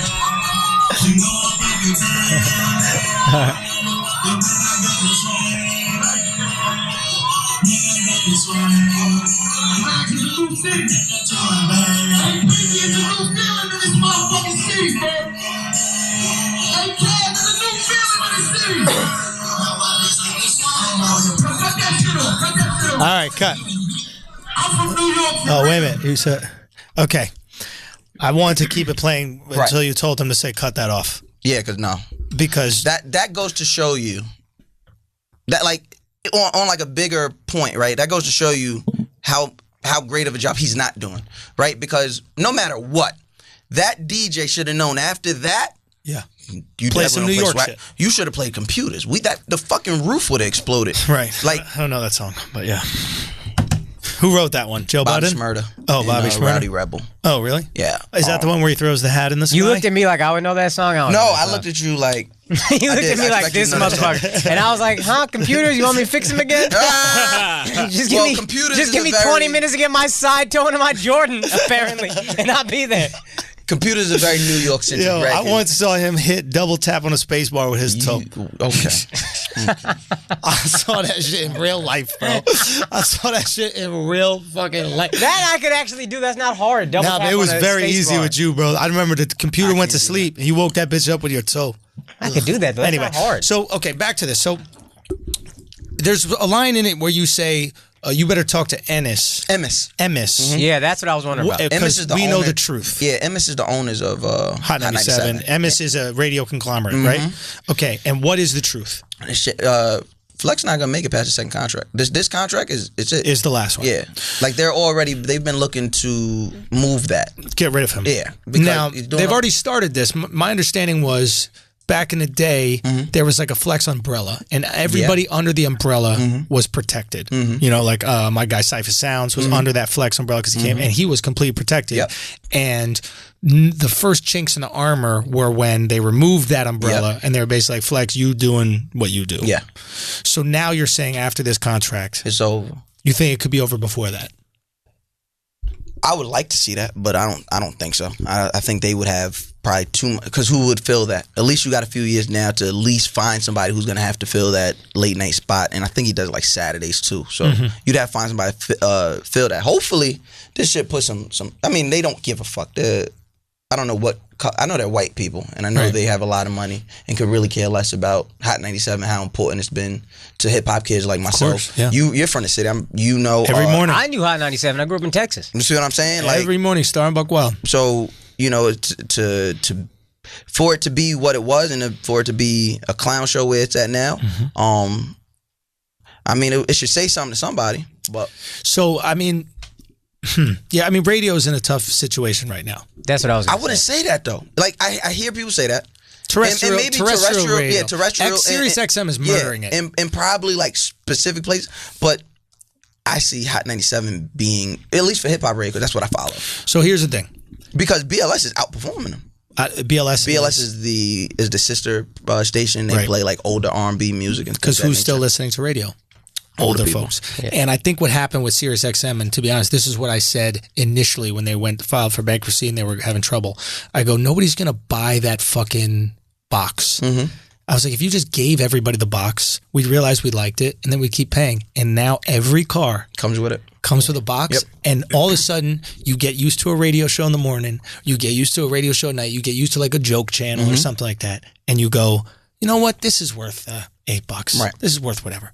So now you're in this situation where you got some, I guess you would say, you have some beef with Flex, but it's not beef. But it's not beef. We got an issue. It's not beef. Nobody's gonna die. Okay, no, I don't mean beef. I mean but it seems to me that your issue is not a personal one with Flex. Nope. But rather, you don't feel like he is honoring the culture in a way that maybe he used to. Because at one point in time, I don't know that he ever did. So now that when you look at it, right? Now when you look at it, like we've had conversation offline. Like there was a time where I was just happy to be a part of this. Right. And there was also a time where I was just strictly a fan. So like there was no need to look at anything past what I was already seeing, right? So growing up, hearing him on the radio automatically to me says, oh, famous, legendary, everybody. Hearing artists go up there, artists that I love, go up there and be so excited to be up there. I'm like, oh, this is it. Like this is the guy. Gets the car show. I'm like, this is the guy. But then something started missing because now I'm like, okay, there's Flex, and then there's some more Flex, and then there's some more Flex, and then what are you looking for? I'm always looking when I discuss or when I look at leaders and I look at people who are putting things into the culture. I look at the fruit, right? I don't look at the tree so much. I look at the fruit, right? So if we look at Charlemagne for example, right? Like it's not we're not gonna sing his praises all day, but if we like Charlemagne. We get myself. We get Schulz. I mean, to an extent, we get Flagrant 2. We get K Fox. We get we get Angela Rye. We get you get what I'm saying. Sure, there are people that you would say come up under. Right. And he's never been the one that greatness begets greatness. Right, and it's never. Hey, you can only get but so far. Right. It's. I bring you up. It's not even I bring you up. That's what he brings us to the table to eat. That's what good people should do. That's now Flex is the exact opposite, and I just felt that. And then when I read Angie's book, it put it all in perspective. What did she say? So in Angie's book, she talks about Flex just when she got her position, Flex hating and Flex wanting not telling a certain artist if you go to Angie's show, then you can't come to my show. And they're both Hot 97. And this is while they're both at Hot 97. Right. So now I'm like, oh, so this guy is a bozo. He's a clown. And then as I got older and as radio stopped becoming so prominent, everybody has to do their antics. And then so now you're doing the fake text message from Hove. From Jay-Z, this is Hove, and you got everybody sitting around waiting for a Meek Mill record that never came, that was never promised to you. Yeah. You get what I'm saying? And I'm like, yo, That's when I felt like, and I'm very outside, but that's when I was reading Twitter. I was like, oh, Flex is done. Yeah, Flex is a joke. He's become a character of himself. He's promising us his record, and this shit is really, I'm reading the tweets, it's just not going to drop. He's become a character of himself. Flex on radio is much like the people who have 22 followers on Twitter or something, but will tweet, yo, I don't know how Oi gets sucked into social media beef. Yeah. Who are you talking to? Yeah. Right. It's 22 people. Who the fuck are you talking to? Right. Where's this reach that you're getting dragged into? I don't understand. That's Flex within radio. Just a lot of noise making, but nothing's going on. Right. A lot of barking, literal and figuratively, and nothing's changing. You're not pushing the culture forward. Where is the person that you brought up? And when people try and make it like it's such a me versus Flex thing, or it's a me, a young versus the old, I don't give a fuck about none of that. I still revere some of these old. I looked at Andrew. I didn't know him. If I would have known him, I would have balked on Andrew when he came at Jazzy Jeff. It's disrespectful. Jazzy Jeff is one Who's of the... Jazzy Jeff? You're so crazy. Let's not be disrespectful. Wait, the guy that got thrown out of Uncle Phil's house? Right, making millions on TV doing that. But it started where he was a DJ first. He's one of the most renowned DJs. If you ask any DJ, he's one of the most renowned DJs. And he puts that into the culture. We don't have these arguments about Clue. We don't have these arguments about envy. You say what you want about Envy on camera and on Breakfast Club. As a DJ, nobody is saying, get out the way. Yeah. There's a reason why somebody's telling you get out the way. You only tell somebody get out the way when they're in the way. Yeah, or you fear them. Or you, no, I don't. I haven't witnessed that. Not in our culture. Let me just clarify in terms of get out the way. Like when he's stopping someone else from having an interview. Yeah, that's fear based. Oh, that's from him. Yeah. That's what I meant. That's insecurity, right? It's like easy. If I don't get this in, if she gets this interview, she's going to do it so well that my interview will be fucked up with that person. And then I started to realize where was all this work he was putting in the culture, right? He was the man because he was DJing the tunnel. He was DJing the tunnel because he was on Hot 97. Sure. You get what I'm saying? The tunnel was this place that was revered because only the real niggas could go there and get busy. Flex happened to be in there because he was a Hot 97 DJ. Right. You get what I'm saying? Like, there is none of this, all of this bravado he likes to push on the radio, there is none of that in real life. So just anybody who's listening, the Tunnel is a historic nightclub in New York City. Yeah, I don't know nothing about this. During a time where literally nightclubs in New York City, every weekend someone would get stabbed or shot, and then they would just continue keeping it open. Yeah. Right? Like now if somebody gets shot anywhere, it closes the next day. Right? Or if they find a rat in Taco Bell got to shut down and give away tacos. Right. Literally the Tunnel, and there's a place up in the Bronx called Sue's Rendezvous. You talking about the strip club? No. There's another Latin Quarters. No, another one. There's a historic 29. nightclub in the Bronx. I forget the what is it? No, I'm just saying. I thought he was 35. Oh, you thought it? Yeah, that's what they said. I'm 35 now. Yeah. You're aging poorly for a black. Here goes the thing. I'm 29. Alex liked that one. How old does Alex look? Listen, let's be honest. Alex looks 24, but he steals the souls of Polish women. So that's how he stays. So that's how Alex he looks stays young. like no one's 24. Listen, what if that's the trick to how black dudes don't age? It's just stealing the soul of white women. You was talking about Flex, man? So Daddy's disapproval keeps you young. So Flex is out here. You think Flex is out of here, but you don't know exactly what the replacement is. No, but that's the problem. That's the problem overall. Here's a better question. The last big rappers to come out of New York City are whom? Nicki, ASAP. Most recently, Tekashi, and Cardi, right? Of course, and Cardi. Cardi, Tekashi, right? Both of these people, I would say, made it independently. I would say made themselves famous. Cardi, not Tekashi. Tekashi needed radio. Did Tekashi really get the radio? Yeah, Gomo was everywhere. It was absolutely. I don't. Again, I'm one of these guys. I'm not listening. Yeah, the first record that was everywhere. Really? Absolutely. Okay. So I mean, obviously, it blew up on SoundCloud. Obviously, it was the internet, but that was on radio. Like that was on radio. Okay, fair enough. I guess what I was trying to get at, the question was, how much is radio doing to break artists anymore? And could that have anything to do with the lack of rappers that have been coming out of New York City? The fact that, to answer the first one, I think radio, when done right, is doing a lot for artists, right? Not so much, and not so much. Right? Not Power's doing it right. Like Power's doing an excellent job at that, because I fell victim to, or not fell victim. I've been a part of it. I know a lot of other people have been part of it. People don't even. You might have. So what's the guy name? Black Youngster.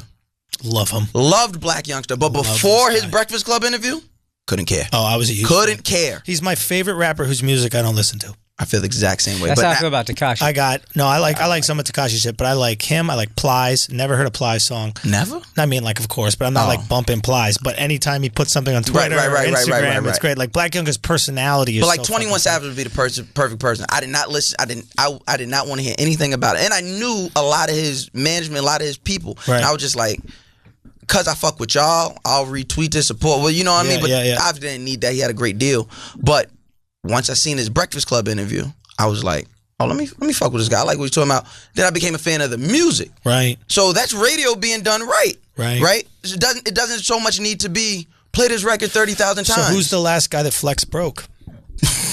His himself. It's been a while. And I think the last record he put a stamp on that mattered. Probably Otis. That was probably the last moment. Like when Jay-Z and Kanye dropped Otis. And do they need that? $1 billion. Do they need it? No, but oh boy, that helped. Of course. That helped. Maybe it helped, but I guess what I'm trying to get at is if your argument is he's not speaking to the culture anymore and he's not doing right by the rappers in this city. 100%. And he's not breaking new records and not breaking new talent, I think you have a good argument. Well, it's the truth. One thing about me, I can no disrespect. I've had a conversation with you offline, Andrew. So one thing I'm not going to do is I'm not going to speak bullshit if I don't know the facts or if I don't feel strongly about it. And 9 times out of 10, when I feel strongly about something, it's because I have some type of something to substantiate what I'm saying. Right. Like, so for everybody saying, "Oh, he did that to create a moment." First of all, I genuinely, once I kicked him off and he left, I thought the nigga was gone. Right. He put that shit when he got on the mic and started talking back to me. Right.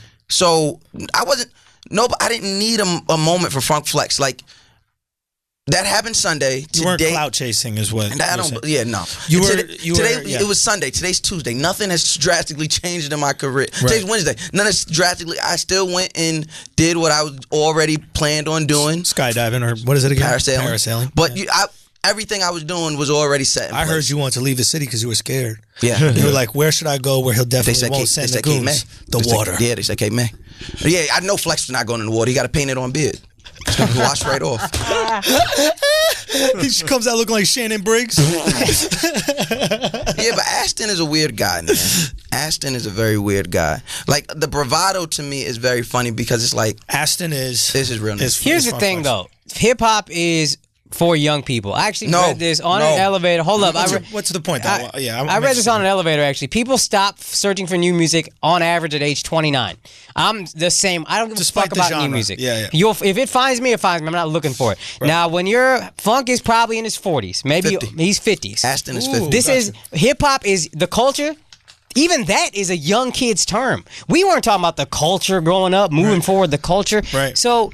all these young kids are coming, moving shit forward, and he's just this 50-year-old dude trying to hang on to a job. I'm not saying you're not wrong or you're wrong, but I am saying I get a 50-year-old dude trying to hold on to a job. When he was young, he could do that. Now he's 50. Me too. And he's too old to fucking... he got a job at Hot 97. He can't cater to the R&B station. I call him and Ebro, they're the employees of the month. Like, those are the employee of the month guys. Those are the guys that take their job. Like, dog, I took a pen. Relax. Like... You gonna tell the manager I took a pen? Like, relax. Like, those guys that just want to be... You said Ebro's the same way? Yeah, Ebro's the same. Ebro jumped in the middle of this shit like a fucking bozo and then got his head tore off. Like, this is what I don't get. Like, why are you, as old guys, are you so scared of bringing up youth? How did he jump in? So me and Ebro have real issue over what? Have a realer issue than what it is with Flex. You know, when Tax got locked up, Ebro went on Premium Peace podcast and was talking real tough. Talking about like, oh, I took your money. I took his money. I had to show him I could take his money. Now, mind you, we were all there. We know what happened. You didn't take anybody's money. Where we're from, when you say you take somebody's money, that means you went in their pocket. Okay. You didn't do that. So don't try and put that out there. What you did is a man disrespected your baby mother and then you called his job. I don't know how she feels safe, but okay. Like, I know if I ever get disrespected, I know he'll send an email. A swift one at that. Yeah. Get the fuck out of here. Yeah. So once that happened, I came at him. And I told him what because the thing was on Twitter, I told him like, yo, you're a bitch for that. Like, and I don't mince words. If you ever hear me say somebody's a bitch or pussy, I'm expecting violence. Like, I'm not like everybody. I don't just say that to everybody. I don't call my friends that just being funny. Like, bro, you're such a bitch. Nah, I don't.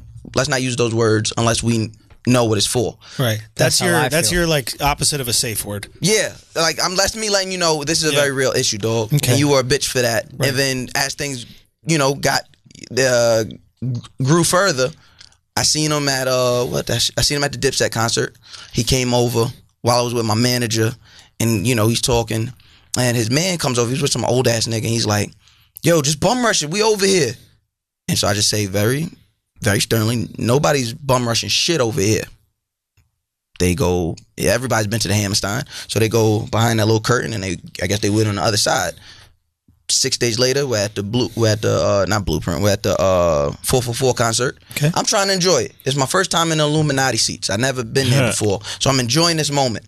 Right. It's me, a few friends were talking, enjoying it. And it was like a good moment because everybody's like, yeah, man. I was like, yeah, see you moving. I'm like, word. So I'm enjoying the concert. Yeah. I see Ebro at the corner of my eye. He's standing by us. I'm like, all right, this motherfucker, he's weird. So now he tries to dap me up in front of everybody. After I've already told him he's a bitch and he responded with his little bullshit subs. And so I'm like, are you crazy? So I said nothing to him and just left him hanging in front of everybody. Okay. I'm always fascinated with these moments. Guy walks up to you, extends the hand. You continue to look at him. I looked at him and then looked past him and just left his hand there. And then what happens? He walked off, as you should. Okay. It's either, because at that moment, you either walk off or you're going to snuff me. Either way, I'm ready for whatever action you bring. Right. That's what I say. Yeah, I'm ready for... I'm about that smoke, dog. I'm so about that smoke. I'm so about that smoke. I got asthma. I'm laughing at how Andrew just laughed it off. Like, bro, nah, because I can imagine someone walking up to Akaash and then Akaash slowly balling up his foot.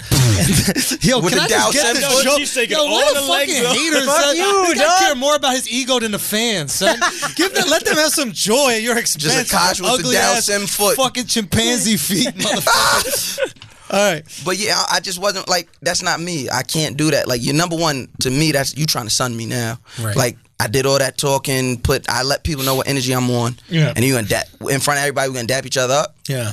I'm not giving you that, dog. It's not happening. Like, So you think more people are watching y'all than 444? I mean, when you're in front the of everybody. when you're in the Enough risers, people were there like and people are around that know the situation. Fair You enough. feel what I'm So saying? he walks away. You guys interact again after that or no? So like one of the fans were on his live and they were like trolling him on his live while he was on Beats One and he was talking about he was playing music and I guess one of the fans were like, yo, you scared of Mouse Jones or you don't want that smoke with Mouse Jones. He's like, who's Mouse Jones? Fuck Mouse Jones. Right. On his Instagram live, I'm like, for what, dog? Like, where was this energy when you seen me? Yeah. And I'm not sitting here promoting, everybody got to fight. But here's my question. you didn't have that energy when you seen me, dog. So where now? Yeah. And he did it over my favorite songs. I was tight. Pretty Brown Eyes by Mint Condition. I was tight. So you're at a stage right now where things are starting to work out for you. Yes, thank God. You come from a past. You used to be a stick-up kid. Do some fucked up shit in the past. You are starting to get attention. My understanding and just knowing you, I knew you as like a funny dude. Do you know what I mean? We did your podcast. It was jokes, etc. Right? So I see you. I see someone who's funny. I see someone who is interesting, who has a strong point of view, and who's brave. I think you're brave, which is important in this business. You're now going to come across a similar situation that, I mean, for, lack of a better observation, Tax was into, which was if you play the role of the tough guy, eventually you're going to have to be tough. Yeah. Do you reconcile that? Do you go, hey, maybe I need to transition. Maybe I need to. I mean, I'm not playing with street niggas here. You feel what I'm saying? Like, I'm not playing with, like, there's a respect amongst street niggas. You feel what I'm saying? Like, there's a respect. Everybody that was at Lust Fest, that wasn't an industry event. Those people you heard going crazy, those are niggas from the hood that were like, I'm going to this party. Like, they fuck with me.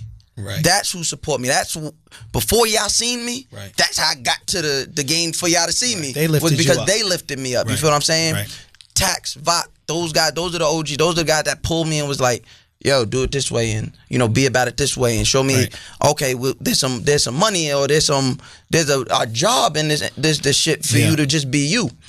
I don't want to be the tough guy. I'm not, like I tell people all the time, like if I say I'm tough in real life, that means because in the streets, when it's time to be tough, I've been tough. I'm tough. That nigga been with me since I was in 11th grade. Yeah. He didn't see, I'm talking about, we from Long Island. There wasn't projects, there was towns. I had a whole town on my head. You feel what I'm saying? Like, there was a whole town that wanted me dead for 3-4 years. And what, did he just hack all their computers up or something? Like, shut it down. That camera. He put the flash on. I was sneaking niggas when the flash was on. I can't see. Box! But you feel what I'm saying? Like, that's why I'm not playing with these. These are industry niggas. Where in Long Island are you from? I'm from Suffolk County, North Babylon. Of course, Babylon. Yeah. My folks had a house in Fire Island. Okay, so you got to take take the ferry, right, Jordan? Yeah, you got to take the ferry. I don't go east of where I'm from. Okay, so but we would have to switch in Babylon. That's why. Right. Oh, the Babylon train station. Exactly. Okay, Long so Island Railroad. Yeah, of course. Me and him, we take the Wine Dance train station. So we take the Ronkonkoma. That's line. one more. Down. No, it's a different. It's a line that runs parallel. Fair enough. So we take the Ronkonkoma line, get off in Wine Dance. So the whole town of Wine Dance at one point hated me. For? It was some dumb shit. It was some gang shit. It was like some shit like, oh, this nigga don't like this nigga. But like, growing up, it was always North Babylon versus Wyandanch, like going back to our parents. Like Right. I think anybody who's lived in a town, Legacies of beef. yeah. But it was always just like, oh, because we're from North Babylon, we're from Wyandanch. Sure. And one thing about it on Long Island It's is like the very story of Shakespeare, right? Montagues with the Capulets. yeah, same okay. thing. Yeah, yeah. But like with Long Island, it's every town is split up. It's true. Yeah, I'm just going with it. You're so white. Son, can I elevate? You know what I mean? I could go with like Bloods and Crips, but why don't I put Why you not in some go romantic? Macbethian? Right? You know what I'm Yeah. Uh, This is refined gentleman right here. You know, Come on, bro. I read. You feel me? Yeah. But Yo, who got some plants we could eat with some dressing later? But like on Long Island, every town is split. There's a You know, Akaash shirt made out of arugula. They do look arugula-ish. I can fuck with that. All right, go on. But in Long Island, every town is split. There's a rich side, there's a poor side, Sure, and sure. 9 times out of 10, the poor side is the black side. Okay. So with North Babylon, they always did that. So when they cut off the other side and the black side, they tried to make it Wyandanch. They gave you a different name. Exactly. So they try to push us. So kids had to like lie to get into that's school. what they do. Like Jordan is Redistricted. Yeah. So exactly redistricted. Inwood, Washington Heights is Inwood now. So Same kind of Jordan's shit, from right? Wyandanch. shit, okay. Jordan's from Wyandanch. Lived in Wyandanch. He had to lie to come to our school. Really? You feel what I'm saying? Because they tried to push him to the other school. He's like right on the board. He should have been going to our school. Right. So it's just always been that. So Right. now you take that and you got somebody who's really from Wyandanch, somebody really from North Babylon, and we're like, nah, nigga, you was from Wyandanch, and I'm from North Babylon. Right. So that's just how it all started. And then by the time we're of age, we're outside and we're Doing the fuck shit. We're doing fuck shit and we're fighting them. And somehow one day everybody realized they were related except for me. And I'm like, well, I'm not apologizing for none of the shit that I still am holding on to my beefs with everybody in the town. Did not like that. And Now, stick-up kid, Mm-hmm. my understanding of a stick-up kid was somebody who would rob drug dealers. Mm-hmm. Would that be that accurate? Okay. So yeah, you're no, not... I ain't. I mean, I was breaking into civilians' home when I was like a kid. When I was like Right. first like starting out, like 13, 14 years old. I was breaking. You're starting out. It's a natural progression. But yeah, like I was doing. Voice changed and you felt like you were ready. Like, Right, I was like, oh, I got hair on my muscles nuts, I can man. lift into this. So Fuck out of here. Okay, so I've always found something interesting about stick-up kids specifically because they seem to be an acceptable type of thief. Right. Right? It's Right. like the reason why you kind of are okay with Omar in The Wire, Right. Yeah. right, is because he's a robbing the hero other in a way, yeah, right? He's robbing the other bad guys. He's robbing bad guys, right? It's almost like with some Robin Hood shit. Not It's to Batman. Batman Sure. breaking the law, but he taking but from... Batman really on some finance shit. Like he Yeah. act like he's a hero, but he's still Right. You know, There's a he's reason still why he's a piece of shit. Yeah, there's a reason why Investment Gotham's crime banker. rate was what it was. Just fucking the economy up. He- Wayne he ain't Enterprise. LeBron. Yo, he's Trump. He's just kicking black people out their houses so we can build new ones and shit. Then why is there so much crime And then here? beat him up after. Yeah, exactly. Fuck that, man. We're homeless. Oh, I don't know about that. That's a Bruce Wayne guy. I don't know. Batman never Ballerinas. beat up black criminals like that, though. Not never, but you don't see... Bane was black in the cartoon, son. Was he really? Yeah, in the cartoon, Bane was black. That's why he's so strong. And that's how he jumped out of that prison. That makes sense now. Everything makes sense, I don't you know? I don't remember Bane jumping out of the prison. You ain't seen the movie that climbed that fucking... that Tom jump? Hardy was white. Nah, but but he's that's- saying that's how he got out. That's the story. Makes sense now. the It never story made makes sense. To me. Tom Hardy All could these jump white out. prisoners like, we can't get out of the prison. Tom Hardy just off of 1 foot. Just like, I got this shit off the vert. I hate you. Everybody trying to kill him and just like, whatever, bro. I'm I out. thought it was. Oh, you get it because he embraced the darkness. Yeah, I was born in it. Oh shit! This all Yeah, makes- Alex, embrace the darkness. Yeah, bro. For once in your life. Fucking piece of shit. Come on, Wow. man. I love you too, bro. That was strong. Nah, I had to stand with black women. 'Cause Nah. I'm sick of him. That's what's up. All right, so that's what's up, bro. It is what it is. You know what I mean? Don't Shouts put to all that my label black on me, queens man. out there, bro. Shout out to all the black benevolences. We appreciate you, even if Alex doesn't. Don't put that. Damn. on, Nah, Alex man. do People like will black really start girls, believing that. Alex does like black women, like when they're like Popeyes and shit. Like Wait. when they're serving them food. Like that's about it. Come on, man. Okay, first of all, there's no service at Popeyes. There's no full service Popeyes. We know that for a fact. There's no service at Popeyes. There's no full service Popeyes. You can't get the Popeyes delivered to your chair. Dude, Well, no, you should. Babylon must be really fancy. No, if you there have a is no full-service Popeye. Where's the closest Popeyes in like Amityville? Wyandanch. Westbury Association. Nah, there's one in Amityville or This is the Straight blackest Path. conversation I ever heard. That y'all know the next town over that got Popeyes. Because there's not everywhere. It's not. That's the most Long Island black conversation you ever had. Son, Popeyes really got the black community. What village is the You Popeyes? got them hooks, son. You gotta take a train. You They got just the drive. hook. Because the closest one to here is on 14th Street. Oh, Yo, now you 14th black. and 3rd. Now you black. Now you know I just want Popeyes to at. let you Fuck guys outta know. here, Alex. I just want to let you guys know this is how white people feel about police precincts. They know the closest precinct within 3 blocks, no matter what, fuck. no matter where they are. Yo, Andrew told me the funniest shit one time. He was telling me he did shows in, I think, Canada or Buffalo. In Buffalo. Okay, man. And the black people would drive to Canada to get Popeyes. Or vice versa. I think no, it was Canada to coming Buffalo? into Buffalo. Literally Yeah, cross. Yeah, I definitely feel like they would go to Buffalo. Buffalo's low key black as shit. Great city, Buffalo, man. Fucking great city. Yeah, Wait, this guy so support. Mouse. He Yo. loves Buffalo, but not Philly. Like this guy, something's wrong with him. No. This is what people don't realize. I have a lot of love for the comedy that comes out of Philly and like the people that are crowds in Philly. Right. Because it's a working class, just like Buffalo. Yeah. Working Okay, class. okay, I Don't see give a what you're saying. fuck. Don't give a fuck. Those are the places that breed the best comics and they have the best Read the audiences. best comedy audiences. Exactly, because motherfuckers Boston. need a laugh. Yeah, definitely. Boston is with definitely. it. Pittsburgh, son, like dark shit. Yeah. Shit where it's cloudy. Yeah. That's where I want to go do comedy. But all right, back to what we were saying. So I have a question, and kind of related to what you asked him. Yeah. Alex, I know you're in real life, so I'm not answering any question. No, I'm not. Nothing crazy. But Yeah. you know how lame dudes with money operate. Yeah, So- absolutely. You know eventually they just going to pay somebody and send them your way. Oh. I mean, if it's worth it. But I mean, like if it's that worth it to you, like that's not even a being tough thing. Like if it's that worth it, I can't stop you from doing that. You feel what I'm saying? If I've affected you that much, you keep poking. do I keep poking or do I keep telling the truth? Same. No, there's a difference. I'm not said your poking truth if I'm telling the truth. I'm not telling my truth, and I think the outcome and the outpouring and the people supporting me and not supporting them is telling you that I'm not telling my truth. I'm telling the truth. I agree with what you're saying. I'm just saying, like, To once tack you on to that. yeah. To tack on to that. I think what he's more or less saying is that like violence usually happens over economic situations. Yeah. Like between countries, between people, like If it feels Violence- like I'm stopping a bag, you're gonna do something. exactly. Like people always go, oh my God, Trump is tweeting, we're gonna go to war. Wars only happen when the money's fucked up. You could tweet the nicest thing about a country, but if you fucking their money up, then we gotta go. And I think that even if what you're saying is fucking someone's bag up, Right.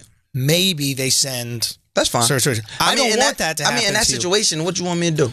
Yeah, I'm not asking you personally. No, I'm just saying in general. I want you to live your life. I guess what I'm saying is like I think it comes to a time where you see people that are talented, and I think that you're talented. Thank you. I didn't even know what you did until recently. You know what I mean? But then I started to become a fan. Like I was into it, right? And so I think there has to be some sort of transition where you get to rely on your talent. Right. There's one thing where like people get to see you, right? And they're drawn to different things. Well, like Tekashi's a great example, right? Initially, he used things as a device, in my personal opinion. I don't know him personally, but I think he goes, okay, if I want people's attention, I got crazy tattoos. Get some crazy tattoos. Right. If I want people's attention, they're really into the gang shit. All right, let me fucking rile up the gang shit in the videos. Right. Okay, if I want to get people's attention, what is the best way? Beef. I'm going to start beef with everybody, right? And it's like, I'm going to tap on all these different things. But after the end of the day, the music was kind of slapping. I feel the opposite, but okay. I see what you're saying. But, I feel the opposite. might- I feel like the music. I've always said I don't think the music matches the trolling. I think the trolling is better than the music. I agree. I'll be honest with you.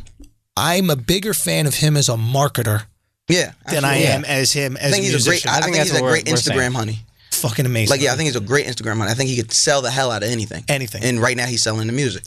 That's a perfect example. That's really it could well be said. Fit Tea. It could be something else. He could be a comedian. Like these sketches that he did recently. What A1. Son, I'm dying laughing. A1. The Usher shit. And I definitely want anybody Trey listening. Songz I shit. definitely, because I am from the hood and I do respect, or I do take a problem when people like tag people wrong. Because in the hood, you get tagged the wrong thing and people believe it, you're dead. You know what I'm saying? So people got to stop calling him a pedophile. The kid's not a pedophile. Yeah, stop with you that, like fam. when I see people do that, that's when I have to lean with the opposite and be like, yo, y'all really don't do your research. Yeah. Like if you're gonna call him something, call him. The situation happened. That's not a pedophile. You hate somebody and you're using a convenient story. You're using what everybody else said. Exactly. Exactly. But so I guess what I'm saying is, at what point in time do you look out for the longevity of your career?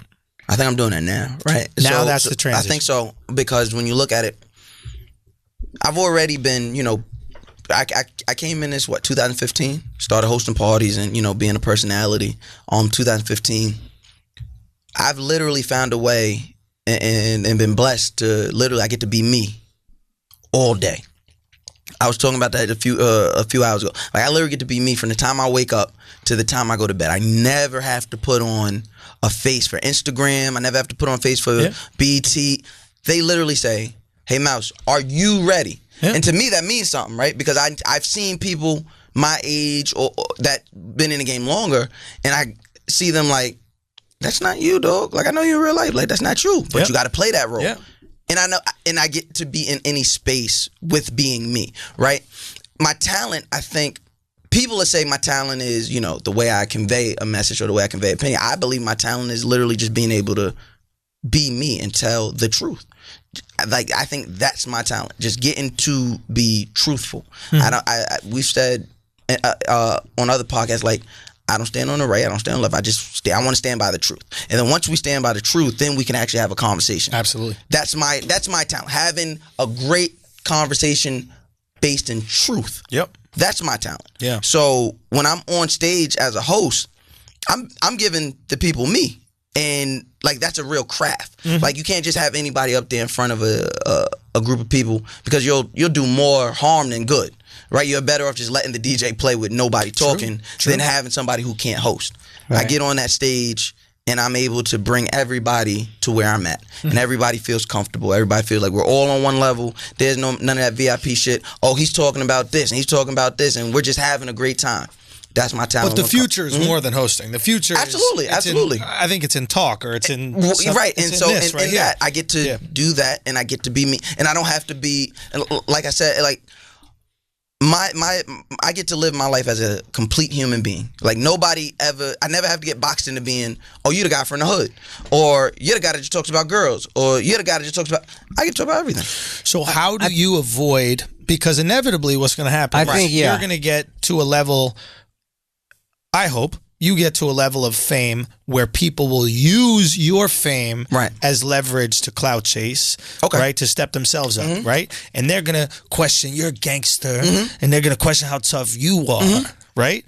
How do you not embrace that beef? How do you not, go back with them? How do you separate yourself essentially from it? How do you be above it? I do a really good job ignoring people. Like, okay, so it's not something where you have to answer everything that people say about you. If I did that shit, ever since I did y'all show, I would have been I would have hung myself by now. That's the thing, because I've noticed that the people who become stars, and this is in any business, are the ones that do not engage on the ground floor with beef. They're above it, right? Like, people say shit about Beyonce all the time. Never once have you seen Beyonce acknowledge anything. But she'll drop a bar in a song and you'll be like, oh, got him. Barely. You know what I mean? She might talk about Jay, right, but she's not talking about some Twitter troll. I mean, Ja Rule and 50, that's exactly what happened. He engaged the beef. So I think basically... that beef is an anomaly to me. Why? I just don't understand it. Ja Rule, like, we loved him so much. And Ja Rule had classics. And if we're being honest, the song... not Clapback, but Loose Change. The Loose Change record was better than any diss song G-Unit had put out to him. I don't recall it. It's when he's talking about Eminem. He's like, and Eminem, you're never gonna have braids, you're never gonna know black pain, so take the do-rag off. Like, he was killing all of them. And I'm like, how the fuck did this not... how did we just forget about him? So that's what 50 had a cooler narrative. 50 got shot 9 times. Right. Eminem also that fucking Hail Mary. Right. What did he say? What's that, Alex? I said 50 had in the club. Fair enough. At the end of the day, and I think Ja Rule took too long to respond. You probably could have killed him, because after How to Rob, Jay-Z's at Summer Jam, and that's when he drops the ball. I'm about $1. Who the fuck is 50 Cent? That was so hard. And then that quieted him down a little bit. Yo, but there's even something to be said about music specifically, which is if the music is good, you win. That is true. Everybody was talking about Drake's loss. Now everybody talking about Key. Do you love me? Nobody's singing Daytona lyrics. Pusha had to perform at his own wedding to get a show. Oh, my Lord. Do you know what I mean? Like I'm not gonna disrespect I'm not gonna disrespect the Virginia Beach legend. I'm not gonna do that. It's facts though. You know what I mean? He's on tour. Say what? He's on tour. Shit, I don't know. Maybe he having multiple weddings. I'm not sure what it is. Multiple weddings. Hey, we should get married over here too. Look, the point is you're a sick man, Andrew Schulz. Yo, now I'm starting to see why they didn't want you at BET. I'm starting to see that shit now. Yo, Mouse had to fight for me, bro, to be on his show. I didn't even know. Yeah, I fuck with Andrew a long way. So when I mean, but even fast forward, even before I knew him,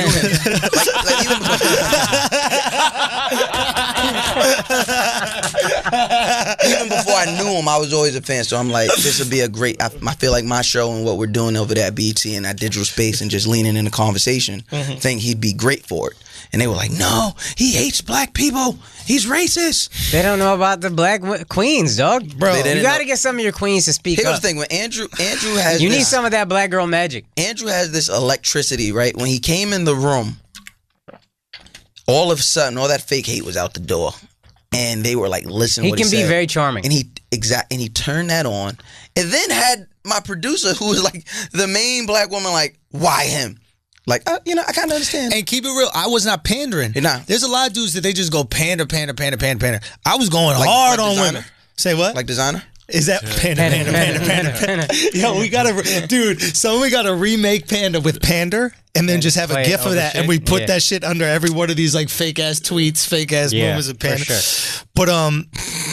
But I just went, I went hard. We had the conversation we had, but the thing is, it wasn't a light conversation. It was, well, we were going hard on all topics, and I think it was one of those things. And I've realized this now, and I've come to grips with it: is that there is nobody who knows me or who's listened to a significant amount of me that feels any of those things.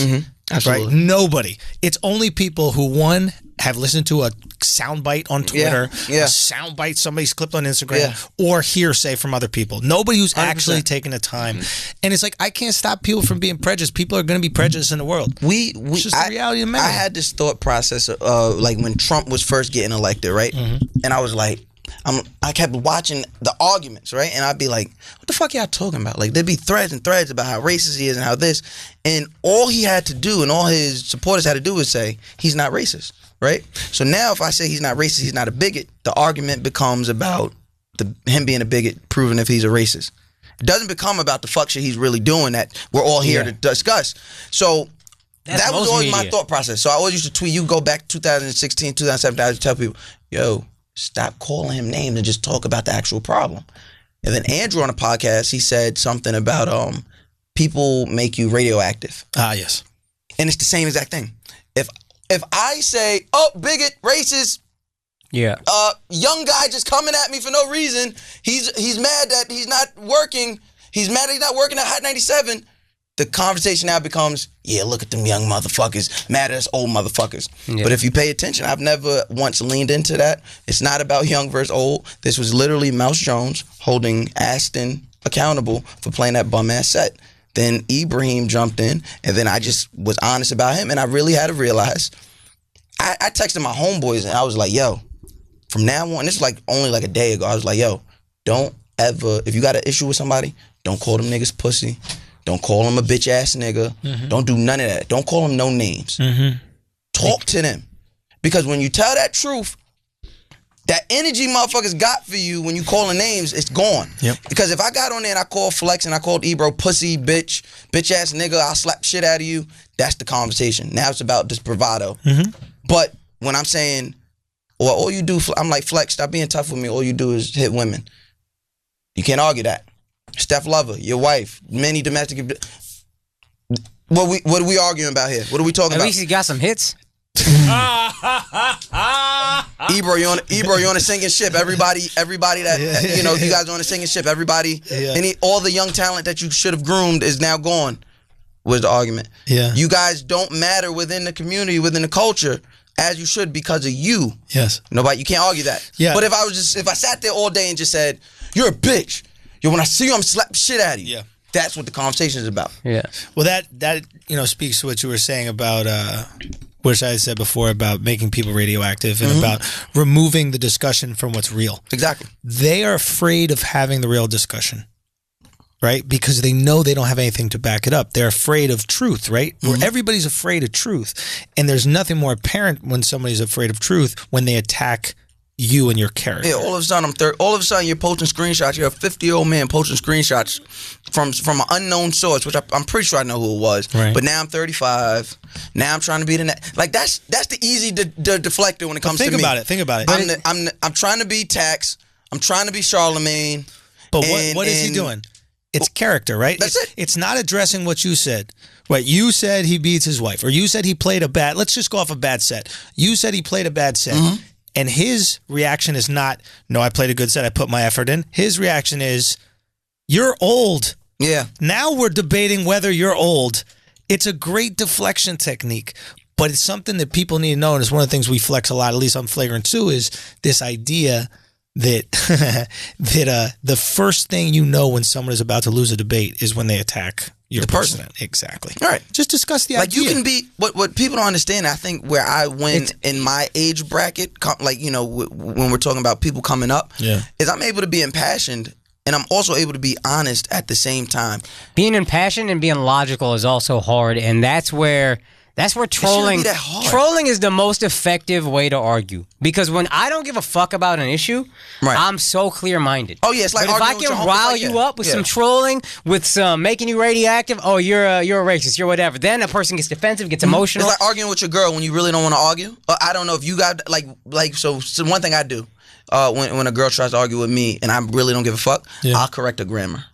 So like if you text me, so goddamn evil like genius if you text if that's you text some me evil genius shit. Like if you text me and you misspelled a word, I won't respond to what your thought was. I'll just type the word. Y-O-U-apostrophe-R-E. And I'll put the asterisk next to it. That's so fucking brilliant. And then be like, "You're." And then now she's hot. She's hot. But listen, leave me alone. I don't want to argue with you. I'll do that. That's what I've been doing to them. It's literally like the Matador. Yeah. I'm just, my red flag is just truth. Yeah. But they're the bull. I'm gonna growl 30 times, and I just move it, and I'm like, look at you, stupid. Now come over here. Now come over here and talk about how much you drop bombs and nobody cares anymore. Let me move it. Now let's talk about how you're playing these bad sets everywhere and everybody's tired of it. And I'll just keep doing that. Bro, nobody cares what you're talking about. Let me move it. Bro, you need, without Power 105, you won't exist. And when I start talking like that, all they can do is post screenshots of conversations that they're afraid. That's why I told them. I said, we could talk in person. I don't mind doing that. We could talk in person. Or we could do this in front of the world to see. And you're really not going to want to do that because I'm not afraid to say, oh, well, such and such, you was there, right? Yeah. Because you was there. So when he said, when Ebro jumped in and he's like, what was this? Is this supposed to be a diss to Flex? And I said to him, I said, no, I spoke directly to Flex. Like I spoke directly to you at the Barclays. Oh, I don't know you, kid. Where's that? And I tagged somebody that was there. I said, oh, you don't remember when such and such came over and was like, yo, why you do Ebro like that? Next thing you know, now it's a screenshot. Right. All I'm going to do is keep being honest. I don't want to be tough. I'm not going to fight these niggas. These niggas is old. Like, there has to be like a hate crime if I beat up an old person. Like, I don't want to do that. Like, it's not even the energy I'm trying to bring because if I do that, then that's going to bring a whole lot of people that I don't want to come out of hiding. Right. And I want them to just be regular and let me set up some shit so I can put them in position to win. Because motherfuckers not playing when it come to me. There's a lot, as I'm sure there are some people on their side. You're saying there's a lot of people that support you and they would support you violently. Exactly. And I think they probably have those people on that side. Sure. So let's not get into that. Let's keep it what we're talking about here. You're not doing right by the culture. I want you to do right by the culture. If you're not going to do right by the culture, move out the way because now you're in the way. Point blank. Mm-hmm. All right, let's stop for a second. We got to pay some bills because you know from visionary filmmaker Spike Lee and producer Jordan Peele, Shouts to Jordan, killing it, man. Comes Black Klansman, starring John David Washington, Adam Driver, Laura Harrier, and Topher Grace. Black Klansman tells the story of Ron Stallworth, the first African-American detective to serve in the Colorado Springs Police Department. Determined to make a name for himself, Stallworth, played by Washington, bravely sets out on a dangerous mission to infiltrate and expose the Ku Klux Klan. The young detective soon recruits a more seasoned colleague, Flip Zimmerman, played by Adam Driver, into the undercover investigation of a lifetime. Together, they team up to take down the extremist hate group as the organization aims to sanitize its violent rhetoric to appeal to the mainstream. Produced by the team behind the Academy Award-winning Get Out, Black Klansman is the crazy, outrageous, and incredible true story of an American hero. See the newest Spike Lee joint, Black Klansman, in theaters August 10th. Go check that out. All right, back to the show. Talking about doing right by the culture. There's a clip that I want you to play about, what is it, the Kiki, You Love Me. I don't know if you've seen this, but this is, I thought, a really funny, just watch this clip. This is, This looks the whitest guy looks ever. painful. Wait for it. Okay. Oh.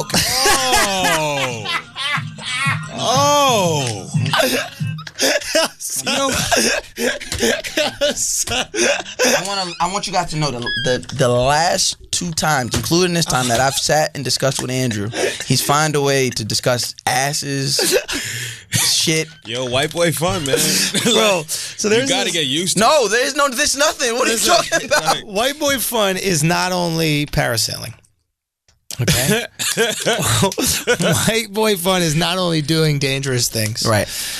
My buddy has a joke. My buddy has a joke where he says that he goes, what is it? He goes, white people, the only people who die in the mountains are white people.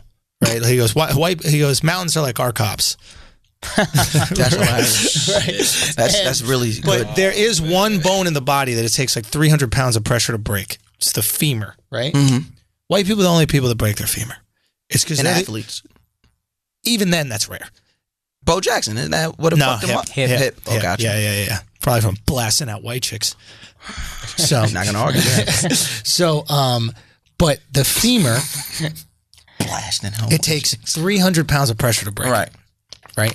And the only reason why white people break it is because we're the only people that do activities where you would somehow have 300 pounds of pressure. Snap your femur like this. This is a perfect example of some white boy fun. For the people that did not watch it. I think a lot of black dudes have had a girl they fuck sit on their lap, and that's got to be 300 pounds of pressure. And they're white, so it's like 600 pounds. Maybe it's like 6,000 pounds of pressure. Maybe it's more than 300, Alex. I'm not exactly sure. But 300 pounds of pressure don't seem like much. yeah, it's not a lot, right? And then, like I said, those black guys are doing it with fat white women, so that's a 600. And you got to double that. Yeah. Mm-hmm. Why do they do that? I don't know. I really don't know. I have no. Alex, why do y'all like? I thought Andrew was gonna hit me first. I knew that was No. I didn't see it coming. Wait. What happened? This is the blackest thing ever. What? Whose is this? That statue? That's the statue Will Smith got for his daddy in Fresh Prince of Bel-Air. It is. It's fucking Ben Vereen, piece of shit. I can't really see it. No, this is a very black. You think I want this? Okay, It just actually, happened. It just happened. Show the statue because this actually is a very serious statue. What it is a. This is Alex pushing black women away from both sides. It actually has multiple meanings.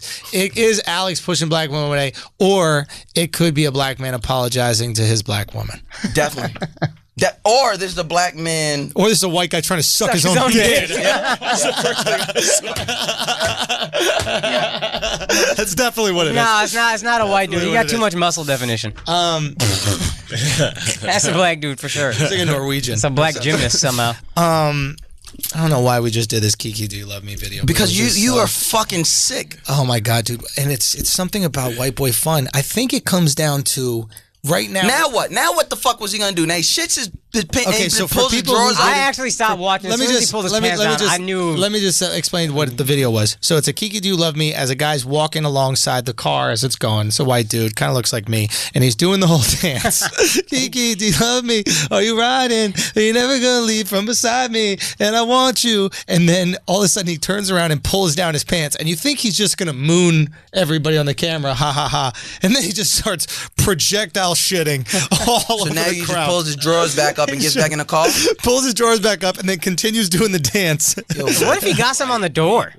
Bro, he definitely it was got some wild, There's dude. no what if. He definitely got some on Real the door. thin poops, though. Yeah, he's not. He's definitely not eating arugula. My man, Dude, my man had keeping an it animal. tight, bro. No arugula. Keeping it very No tight. arugula in his diet. None, bro. That shit was soft serve. What's up? Bro, it came out like little laces. Alex, what white women activities are you getting into this weekend? Why are you trying to put this label on me, man? I asked you a simple I question. love you, man. You're my brother. All right, stop it, guys. Not after those Okay, test Mouse results. Jones, how long do Jay-Z and Beyonce have to get left? Together? Yeah. No, you don't. That doesn't break up. I say 3 years. Nah, they don't break up. Beyonce's done in 3 years. No way. She breaking No up with way. him, dog. It's over. No way. It's over. First of all, Just remember I said it. First of all, I will remember that. But first of all, Beyonce will never be able to perform in Brooklyn again. She'll never be able to perform on the East Coast Why again. not? You gotta understand, we love Jay-Z too much. I don't know. That'd be the first That's black assassin. interesting. That'd be Not Beyonce even leaving close. Jay-Z. That would be the first black You love assassination. Jay-Z more? Or do you love black women more? Because then black women are going to come Jay-Z. out for Beyonce. You love Jay-Z more than Jay-Z. black women? I'm not gonna lie to you. Jay-Z. Oh, because they both got them lips. Whoa. Fast forward, buddy.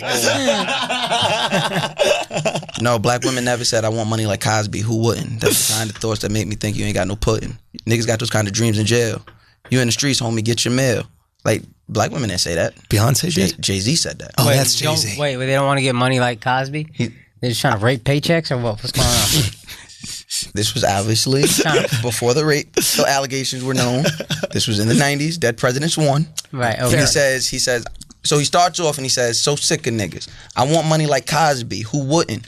That's the kind of talk that make me think you niggas ain't got no pudding. Niggas got those kind of dreams in jail. You in the streets, homie, get your mail. Got you. Yeah, So you don't think it's a rap? no, hell no. I think Here's what sucks. She's is getting tired of him. like- 3 years is long enough for any couple to break up. Like anything can happen in 3 shit years. on my predictions, fam? Why are you so blanket anti-me, That's son? a long ass time, so dog. anti-me, bro. No, It's a long ass All time. I do No, is look this- out for this guy. there's He probably got two shit more- all over my ideas there's probably and two shit. more albums they got. They probably got Say two more what? albums to drop. She tired of this guy. Jay-Z and Beyonce gonna break up before 2092. That's true.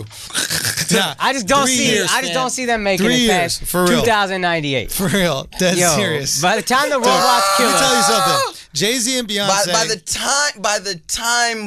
By the time Sir and Rumi are 38, they're over. They're kaputs. Who that? They're twins. twins. All right. I don't know everything. You know what I mean? The fuck I gotta know everything Beyonce for? and Jay-Z, they're riding this one out. All right. I mean, I don't think so. I think there is I a promise point. you I do this. think you have a I point. promise you this. Jay-Z and Beyonce will break up before Akaash gets a new shirt. That's 100% that's true. guaranteed. That's real talk. That is 100% That's real guaranteed. talk. How old is the shirt?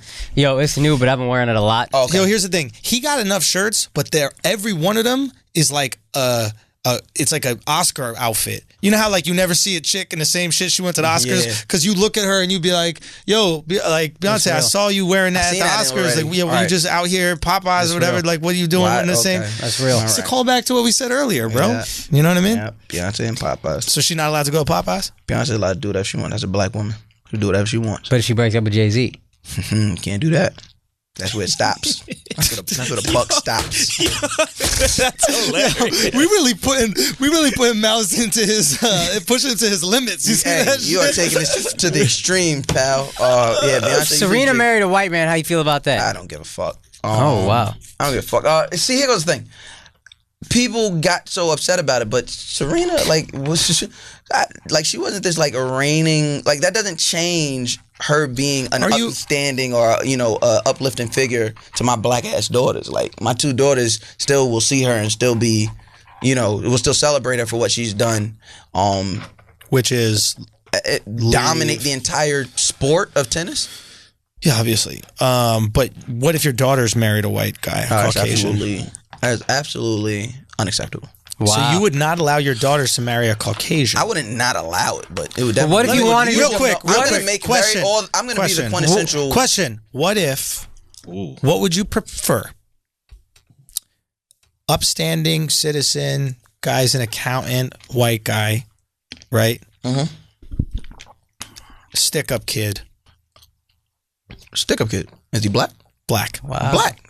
Always black. What if you want your... You would here's the rather thing. your daughters potentially have a husband in prison for committing crimes Then have a husband in jail for killing her.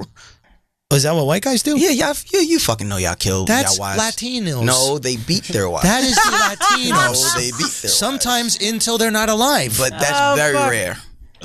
Oh, man. That's very rare. No. Very rare. What was the last Latino killing? The last time a wife Latinx. left. Latinx.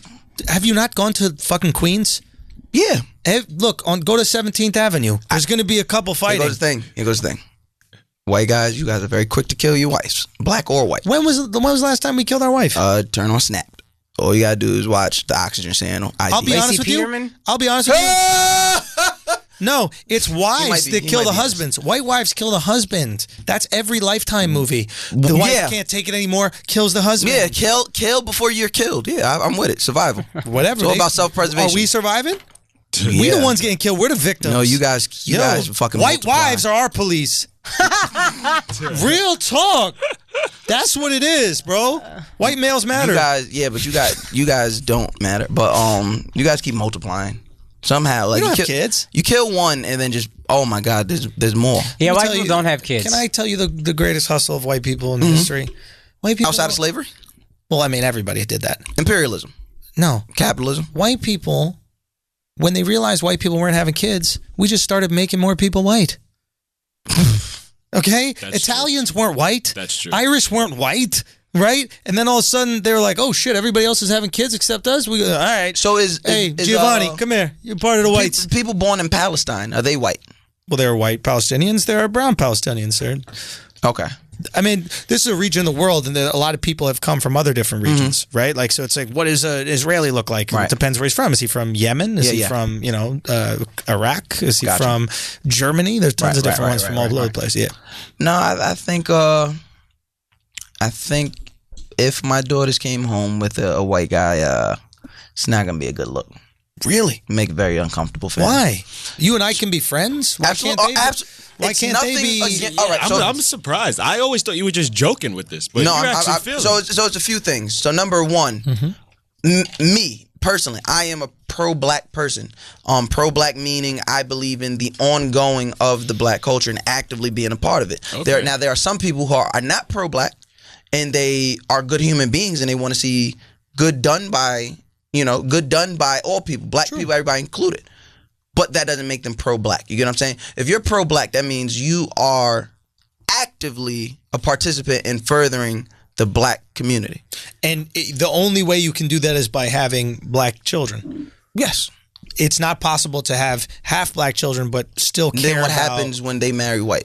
What if they don't? What if they marry Puerto Rican? But what if they do? So I guess what I would say is like, and I think this is an interesting time in history, especially for black people, right? Because black people in America, your culture is unique in that it's defined by blackness. Yes. Whereas black people in Africa, their cultures are defined by their region. Yes. So a white person could grow up in Somalia and he's still Somalian and part of Somalian culture because the culture is independent from the color of skin. Right. But because of like systemic oppression and racism and all these things, the unifying theme in a lot of black culture in America has been this struggle that's been put on top of them, right? So this idea arises, which is the only way we can maintain this culture is by continuing the blackness of it. But I think, don't you think a certain point in time in history, black American culture will be similar to like Somalian culture, is similar to these other cultures, where if you are a product of the environment and a product of these cultural things, you don't think? Not in America. Because cultures breathe, right? So, they live. right, like, but it's in like America, breakdancing's fucking Korean now. Right. That's part of Korean culture. But in America, everything will be defined as black culture because it's still, the culture itself is accepted and the people aren't. So for that to happen, the people will have to become But you're accepted within your culture is what I'm saying. You would hope so. But even then, you're not. Even then, you I can mean like lose this. it. Like You feel what let's I'm say saying? let's say an Asian guy, like say a black family adopts an Asian baby and then raises them within this black community and he has these black values, black food, black, hobbies, all these things that are done within the culture of the community. Your culture, completely embedded. Isn't he entitled to that? No. Just because he doesn't look like it. Because now you have to give, because now in a perfect world, sure. Right. But we're not in a perfect world, and so his culture and his values may very well be all black and intact, but privilege, it still exists, and he will still get the benefit of the doubt over a black person, the same black person that he shares views with, shares a culture with, but because to whoever's hiring, whoever's accepting him into school, or just a cop feeling, just because they want to pull somebody over, gonna bypass over that Chinese person that was raised, that Asian person that was raised black, and they're gonna go for that person that's black. Now, question: does privilege exist within the black community? Absolutely. So I mean, privilege exists everywhere. Of course, right? There are many different levels of privilege. Like some people say, like light-skinned black people have an advantage. I don't know if light-skinned people. That's only for women, right? Okay, maybe guys too. You know, sure, it does exist, right? Because Michael Ealy will get a role, or Jesse Williams will get a role over not Michael B. Jordan. Bozeman. Michael B. Jordan looking gorgeous. Depends on the role, right? It depends on who that studio is. Ain't nobody passing up Michael B. Jordan. For a Michael Ealy, for a Jesse Williams, yes. Michael B. Jordan finer than both of them. Let's not get it. Let's not too. I'm not arguing. Who's hotter? All right, so let's go back to this, right? Come on, Mouse. Akaash, you're Alex is acting whiter. a little bit straight. So this is a gay show, okay? We have to get back to the gay topics, okay? So, okay, listen, those guys right there, they're not punching each other in the face. No. He's grabbing his neck and bringing it to his mouth. No, I watched that happen in real life. That's a punch. Okay, fair enough. So I guess what I'm trying to say is like, if the privilege of the Asian kid is what removes him from being part of that culture, there are also that removes that entitlement. He's I'm not gonna argue that. If you're raised in it, you're a part of it.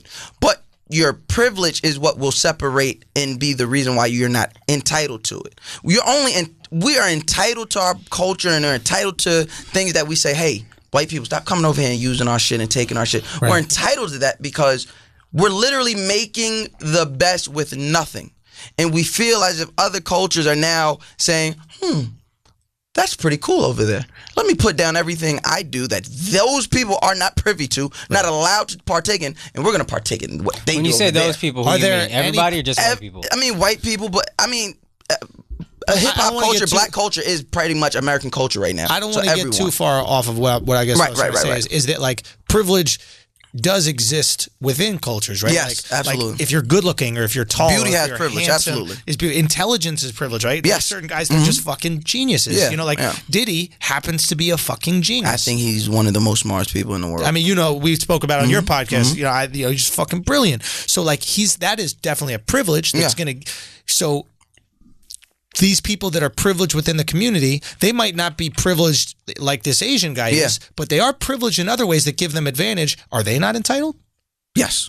So they're not entitled. They are entitled. So then why does the Asian dude's privilege remove them from the entitlement, but their privilege not? Because they're still black people I think maybe, being privileged to this very black thing. Maybe there's an exceptionalism. If you're Jay-Z, Diddy, you are exceptionally smart. If you're LeBron James, you are uber exceptionally athletic. Right. An Asian dude is just a regular Asian dude. And I'm not a guy that defends privilege because I don't like to do that. But I do see how that's different. Okay, I see what you're saying. They're not... We're talking about within the culture, mind you. Like within I missed that the beginning culture, of this conversation I was being. But you're right on. Like That's within that specific culture, yes, the black person, his privilege does not separate him from his entitlement because this is still a very black thing. Once you put that Asian person in it, even though he was raised in it, even though we're going to say his intentions are all good, that privilege is going to separate him from that entitlement because outside of this black culture, he's not going to be connected to us. Got you. Okay. Now, is culture something that we can share? Absolutely. We should always look to share it, but it shouldn't be like pilfered. Like that's the problem.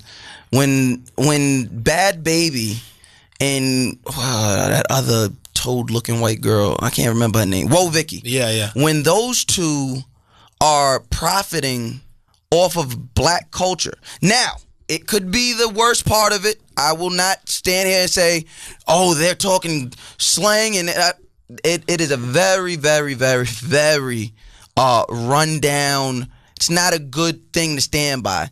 But somewhere there's black people They're who being that is a caricature of a black a stereotype scenario. of Exactly. blackness. Right. And they're profiting off of that. But the real people who are really like that, they not making no money off of that. The little girl who came up with the word fleek, everybody and their mama using that word. It's all over shirts. People making money off that. That little black girl ain't. You feel what I'm saying? So, do you want them compensated for that? What is Absolutely. Because there's not that's how do you feel about capitalism? I'm all for it. But can you be all for it and also feel like people are entitled to whatever that culture came from?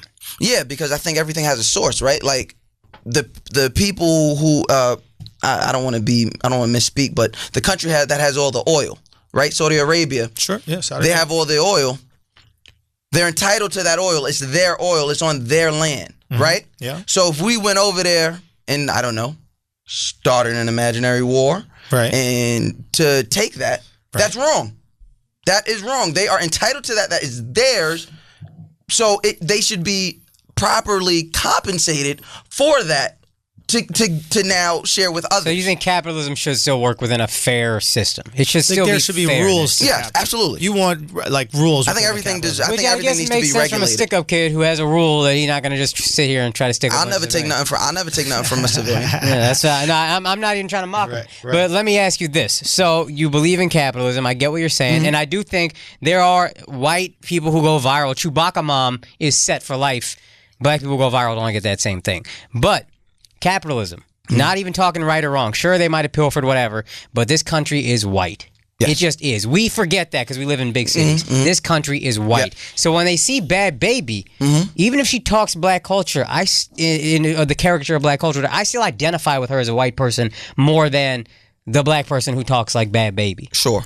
So I'm going to want to give her my money. Okay. Isn't that just kind of how it works? Listen, what you're saying is representation is important. I think you're making the argument that a lot of people make, which is representation is important, right? Like it's part of the reason why I think we were also supportive of Obama, right? Because we saw that past him just being a president, this is a bigger thing. Seeing a black person there for a young kid, all of a sudden makes it tangible. It's like I could be the most powerful person in the world if I want. Representation normalizes things. When we were in New York and Jeremy Lin was going through Linsanity, I was excited. That's the closest I'm gonna get. Exactly, right? As an Asian, right? Real talk, I'm not even bullshitting. Bro, I was hype. I'll tell you one thing. After that, whenever I bought tickets, because after, I don't know, I forgot exactly what happens. It was like 20 games, but then all of a sudden, I don't know if he got injured or they started. Melo. No, Melo came back and it shut down. But he did get an injury. Yeah, something shut it down. That was in the offseason, though. Like Melo coming back and that stopped a lot of the whole stops. Yeah, right, fair enough. Stopped a lot of him touching the ball.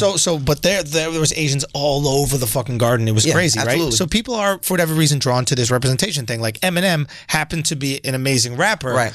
But there was also this idea of, oh shit, there's somebody that kind of looks like me doing it. And I think the assumption is, oh, it's because people are racist. But I think there's also something out there that's going, oh, I didn't know we were allowed to do that. Right, and right. He's doing it? Right. Oh, that makes me feel less like a poser if I like him. Well, Eminem I'll be honest, Eminem is a little different. He's an anomaly because he was rapping really good.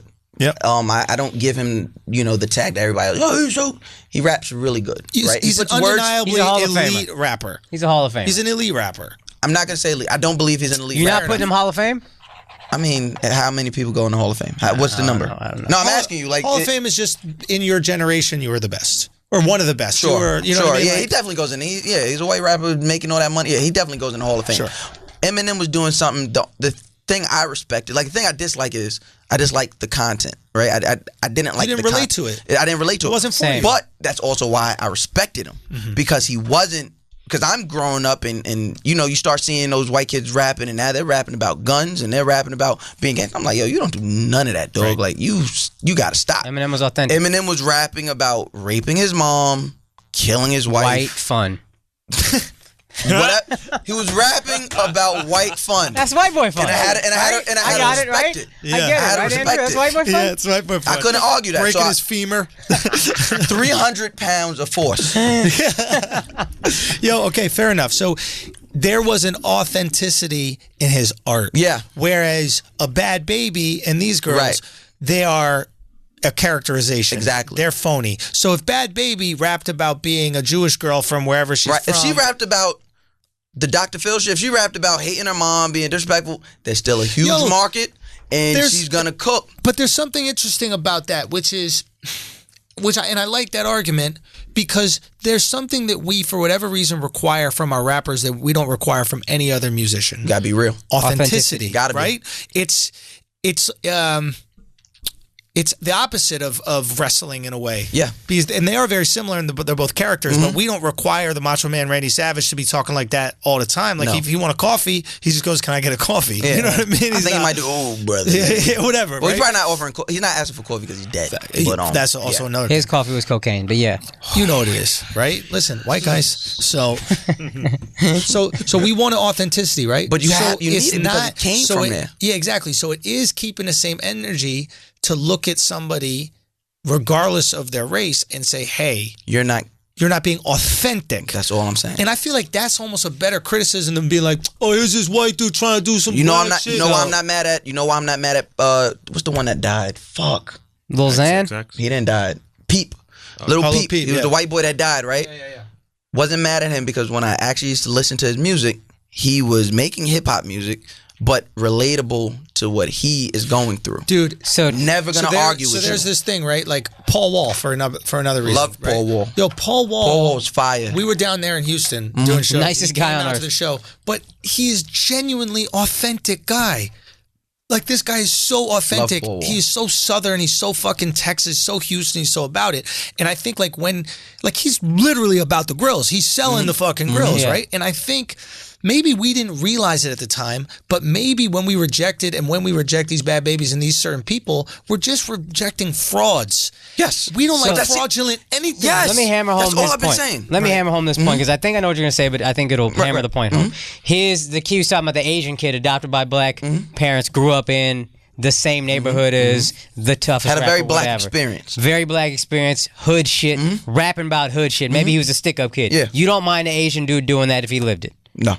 Don't mind it. And I just think that hammers the point home of authenticity. Doesn't matter what you look like, the experiences need to be authentic. Because now when you do that, right? When you do that, so what Bad Baby does is, and I'm very in the middle in what I'm about to say. Like, there was once upon a time I didn't believe in anybody taking your spot.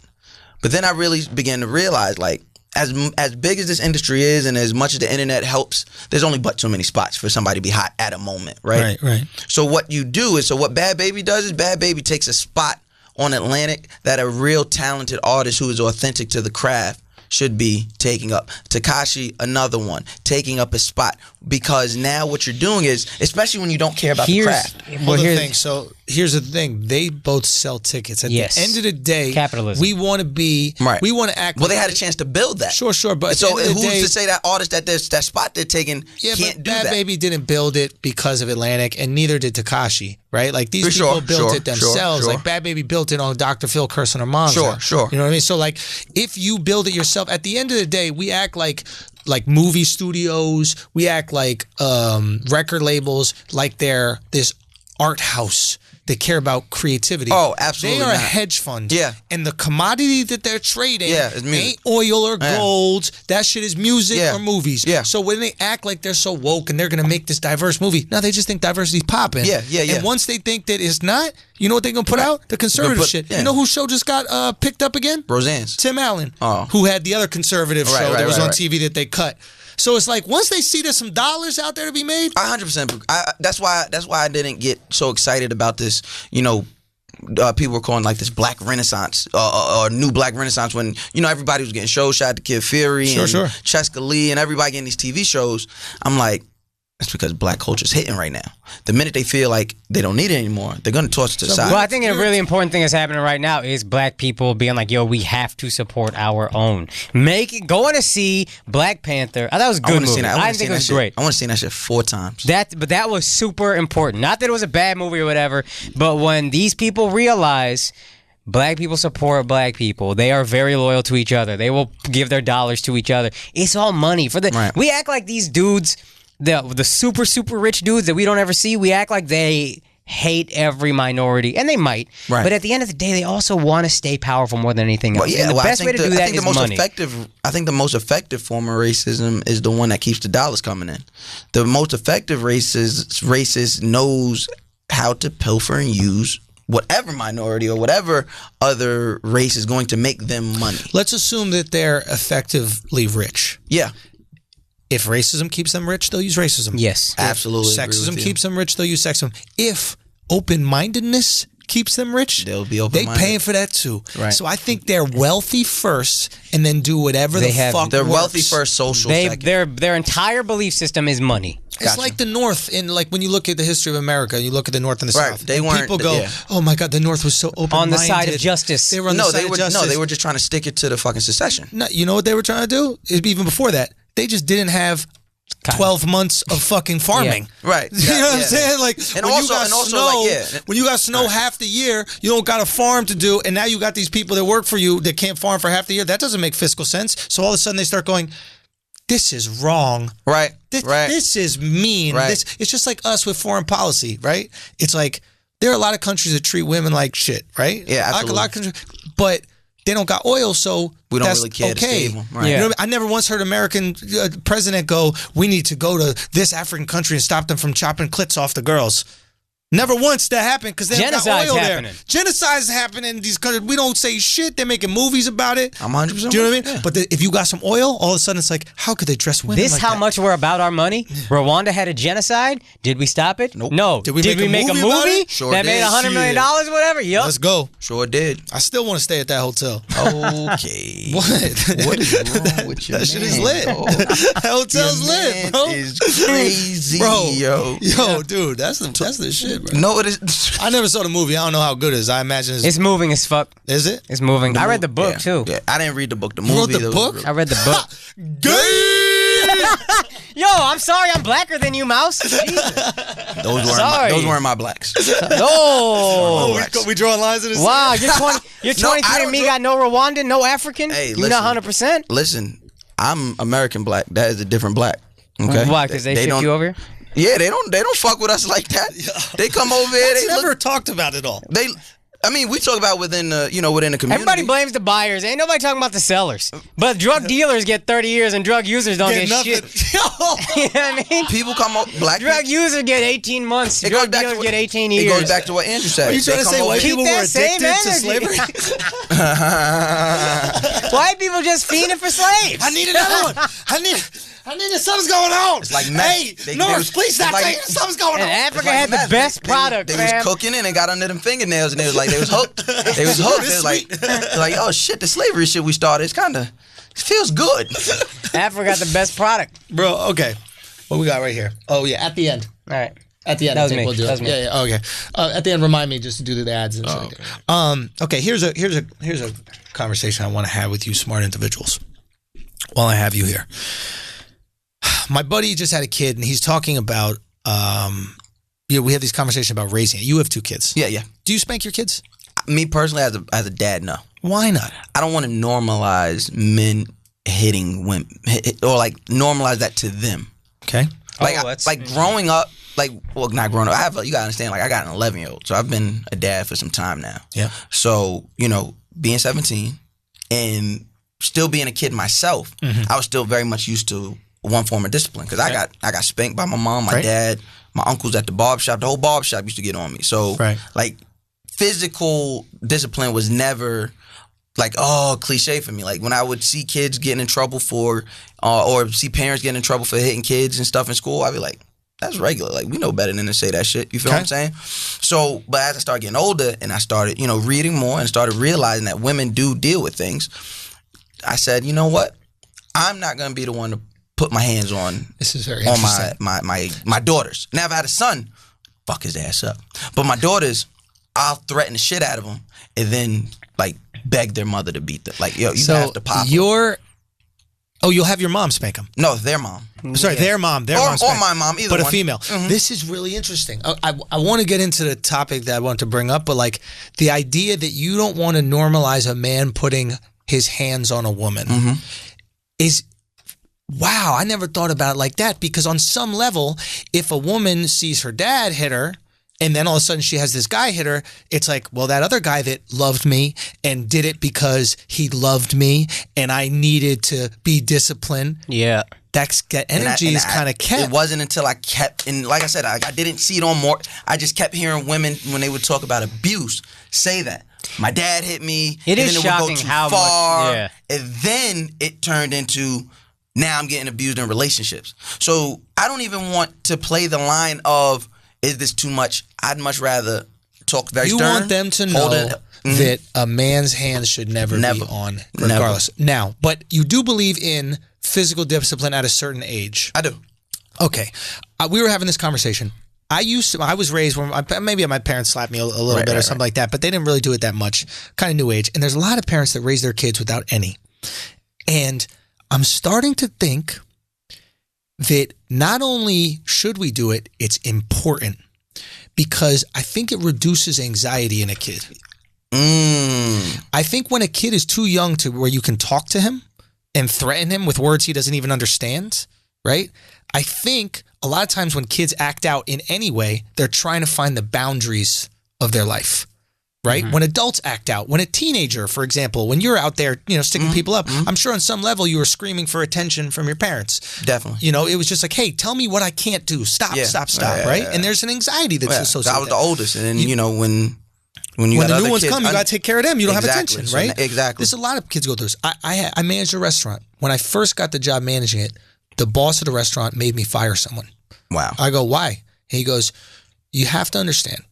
You need to show that there are rules and shit matters here, and then they will respect you. But not only will they respect you, it will calm them down. They'll feel safe at work when they know that this is the end. You can't go past that. People need rules.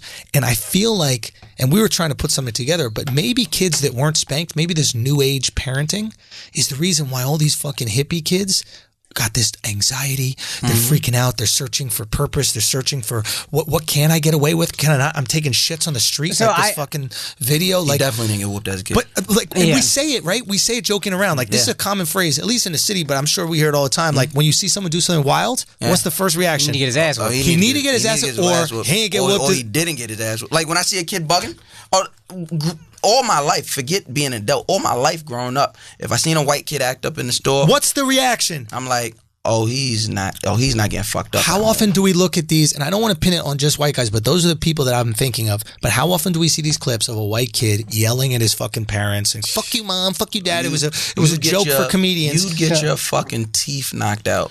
And now, it's so weird with like the liberal black people that's like, no, well, they do make a good point, I won't lie, but there were seeing everybody, the black kids talk about, I was abused, and then I hear stories, I'm like, you weren't abused, you just got your ass whooped. But then I do hear some stories of like, sometimes it's a little crazy. Sometimes it's a little crazy. There's a gray area. There's a gray area between got disciplined too much, and abuse, and it can teeter. Sometimes in the black community it does, when raising kids. Maybe that gray area a lot. But here's what I would say. Now I need to look this up. I heard it on the radio from someone I respect. He said, Flex? No. I said respect. I don't hit my kids. I just go, grrr. I don't hit my kids. I just let them know what could happen via their mom. You know what I mean? Big dog hit girl gang. Make an example out of somebody. The big dog hit girl gang.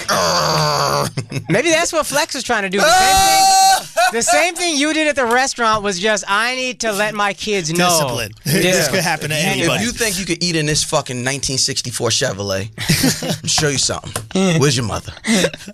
Anyway. Luckily, we do interiors. Go get the Lugz.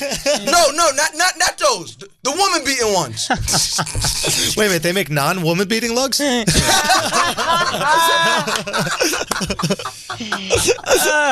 Okay. Anyway, apparently studies say hitting kids does not actually, it's not good for them. Now, I will say this. I got wealthy black friend, right? Dentist, successful, great parent. I saw him discipline his daughter one time. She's crying to go to Chick-fil-A. Little black girl with money, my goddaughter. And he just sits her down on the ground, and he don't have a calm voice, and there is no let her figure it out. Right. It was the most impressive thing I think I ever seen, though. She's 5 years old. He sits her down on the ground. He says, sit your butt down on this ground right here. Sits her down. She's still crying. He goes, do you think crying is going to get you what you want?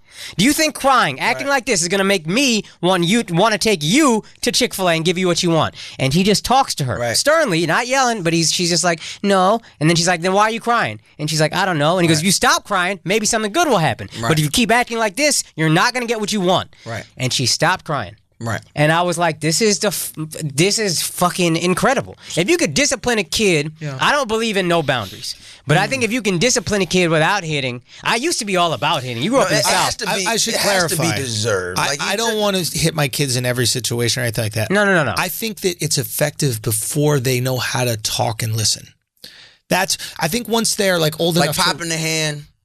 Okay, I got you. It's fucked up to relate to dogs, but like, you know, when a dog doesn't know the rules yet, you hit him, you know, and you put him by the shit, and you say, this is it, right? And I think when a kid is like very young and literally can't communicate with you, doesn't know right or wrong, right? It's almost your duty as a parent to in some way instill right or wrong to the kid. Otherwise, he's just gonna fucking sit there. He's going goo goo gaga, but he's really saying, what can I do? What can I not do? Right. Tell me, help me. Yeah, I don't know. I used to be. It's instilling like accountability. Like, bro, you would, like that's it. It's the way your man disciplines his kids is the same exact way. Except the only difference is I don't give them the out because I don't want them to believe like just because you stop crying, you're going to get it. So like where he said, I can agree with that. So the part where he says, now maybe if you stop crying, you get something. I don't do that. I very sternly sit your black ass down. Like, why are you crying? And we don't have an answer to why you're crying. Well, then what the fuck are you crying for? Stop crying. Yeah. They stop crying. Now that sits them down, and that starts introducing them to accountability. Why am I doing this? Yeah. I'm not getting anything else. Why am I doing this? Yeah. Now underneath all this, I'm a softy, and when they stop crying, I'm going to exactly. Right. They have me wrapped around their fucking fingers. Yeah. Right. I'm going to do what they ask. I fear having a daughter for that reason. They have me wrapped around their fucking fingers. Like, and the youngest one, the 6-year-old, knows it more than the 11-year-old. Like, I heard them saying, like, so the 6-year-old, she's the boss. So she's trying to get the 11-year-old to do something.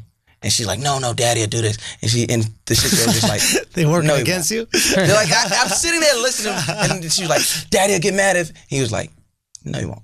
Daddy's going to yell. No, he won't. And I was like, oh, she's right. You need the same gender parent for discipline. That's it. Yeah, that's definitely. My girl says, like, I want to be really close to my daughter. I'm going to need you to discipline the daughter. And I'm older, so I'm like, I know practically that's not going to work out like that. No. I'm going to discipline the son like a motherfucker, and then the daughter, and be like, I can't. She looks so cute. Bro. She look like you. How can I discipline somebody look like you? What am I supposed to do? That might be the reason why you discipline. Oh, my God. But it's like, there's something to that. Well, of course, they're about to make a comeback. So, Daddy's putting on his lugs. So, I feel like on some level, if you're a PE teacher, you should wear lugs just to get your kids to run. You know what I mean? Just if like I came to the gym and my teacher had on lugs, I'll you tell you gotta this, avoid I'm the running whooping. that mile in like 4 minutes flat. I'm around that mile. Nah, Mr. So got on the lugs, son. I'm not fucking with him, son. You're gonna have the only 100-yard ass kids that's screaming as they cross the fucking finish line. Because that's what it really comes down to. We confuse want and need. Like we know what we want. Yeah. We just think it's need. Like we think we want all this freedom, right? We think we want all this freedom and do whatever we want and no rules and no anything. But deep down, we're drawn to fucking dictatorships. Like not like in terms of our government, it's just easier. but like we want rules. We want fucking rules. It's too much to think about. Our minds are trained. Like when dating, girls find it so weird when I say like all the shit that everybody thinks people don't want. I want all of that shit. Of course. I need somebody who's gonna annoy me. I don't need you to be a psycho, but I want you to be crazy. Right? Because in my mind, the way I'm like, crazy today in 2018 really isn't crazy. It's just somebody that's passionate about you. We just like to. Son, back in the day, women were witches. Exactly. You know what so I mean? now when we say crazy, just like text me a lot. Yeah, like that's crazy. Like doing spells. Somebody who likes you, like we'll call somebody who likes us and loves us. We'll call them crazy for liking hocus and loving pocus us. ass bitch in the back. But meanwhile, there was bitches in the 1800s lighting you on fire. Yeah, I know. Man. Like, no, that's crazy. I don't want that. So, like, hold me accountable, right? And they I act want like a woman to hold me accountable. If I don't have that, I don't want to deal with you. I don't want to run over you. I don't need that because I know if you give me the opportunity to run over you, I'm going to run over you. There's also something to when you said dictatorship. We are trained to think as little as possible. This is a survival technique. Yeah, for sure. A dictatorship, a girl who holds you accountable, who's not going to let you fuck around. I don't have to think about all these hoes out here. I don't have to think about my girl what's will wrong. murder me if I cheat, so I'm going home. Yo, What else is there to think about? That's the simplest way to think about dating. Check it. You know, mafia neighborhoods, and this is any mafia, Vietnamese mafia, Italian mafia, Right. I mean, whatever you can call it, any mafia, Russian mafia. These neighborhoods, if you go, are pleasant. You've been in Long Island. Very pleasant. People are fucking happy. Why? Because they know if the kid is walking down the street, nobody's taking the kid because they got to deal with not the police. You got to deal with me. You got to deal with the family. There's something calming about it. There's a reason why people, I'm sure, are drawn to Trump and the same reason they're drawn to Putin, right? They're just like, oh, strong guy that says whatever he wants, I will follow. Right. It just makes life easy. There's some Russians that are just going, okay, I don't have to make any decisions. He's going to make all the stuff. We're going to figure Trump it out. just a dog whisperer. You know, the dog whisperer, I watch it. He says dogs need boundaries. You just need a little Every time you a poke liberal them in says the neck. Yeah. Talking about liberals. Yeah, they just collusion. we just need a little immigrants. Jesus Christ. Yo, there's something to it, man. And I just feel like it just caught my brain just about doing it to very young kids because maybe they're craving that same discipline. They are. And maybe I would never touch my kids. Maybe we're weirdly enough not giving them the exact thing they need. fucking I thing think discipline is they important. I 180'd on slap. I used to say there's the Chris Rock thing. There's 4 key ass whippings in every kid's life. Yeah. You got to give them the disrespect, the lying, the cheating, the stealing, whatever. Yeah. Now I'm like, I don't know about the hitting, but you definitely need discipline. You're not having them like. Well, what is that? That's the part that I get. That's what's tricky. I don't want to send my kid to his room. So like me, I know me growing up, my parents didn't have a lot of money, right? Okay. So I knew for a fact that they would do whatever they can to get Go me in a your new room and pair do of nothing. sneakers. I'm doing nothing here. I'm doing nothing. Like I'm already doing nothing. What you gonna take? What are you gonna take? You gonna take the lint? You gonna take the lint out the fucking room? Go look at the corner. I'm looking at the corner. Get a TV. No, but so I know my parents would do whatever it took to get me whatever I wanted, right? Yeah. If I didn't fuck up. So when I fucked up and I didn't get certain shit, I'm like, fuck. Damn. Like so with me it's like I give my kids what I never could get, right? Not because I was in trouble, just what my parents couldn't afford, I can afford to do for my kids, and I'm gonna do that. Then we get into the realms of where their mom will be like, you're spoiling them. And I'm like, how am I spoiling them? By doing for them exactly what I'm supposed to do as a father. I can provide in a different way than my parents could have provided. Can I hit you off with another Fresh Prince line? Go ahead. There's I never fucking forget this. There's an episode where Ashley wants to go to public school, not private school. Yeah.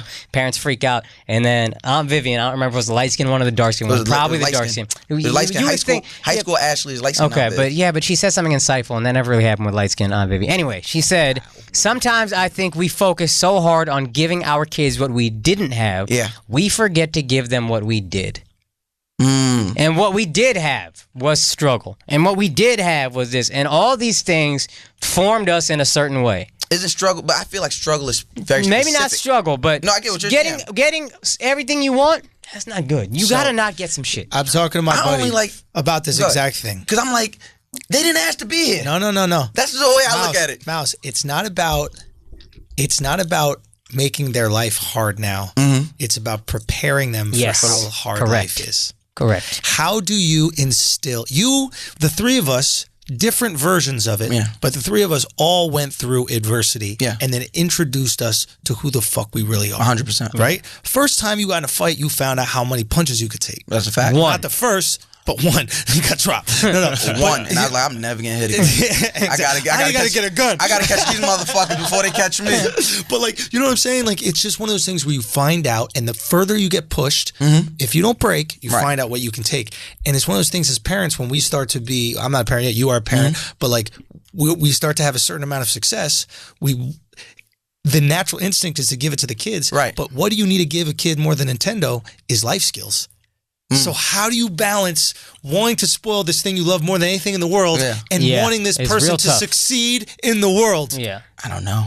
It's tough. And it's not just taking care of them, it's preparing them. Right. And I think about it every day because it's like, so like I just sit there, right, and I'll watch them and playing on their iPads and I get fucking jealous. I'm like, I had no fucking iPad growing up. I had a fucking Sega Genesis and I had to lie and tell my little sister that she couldn't play because I didn't have another controller. I really didn't have another controller.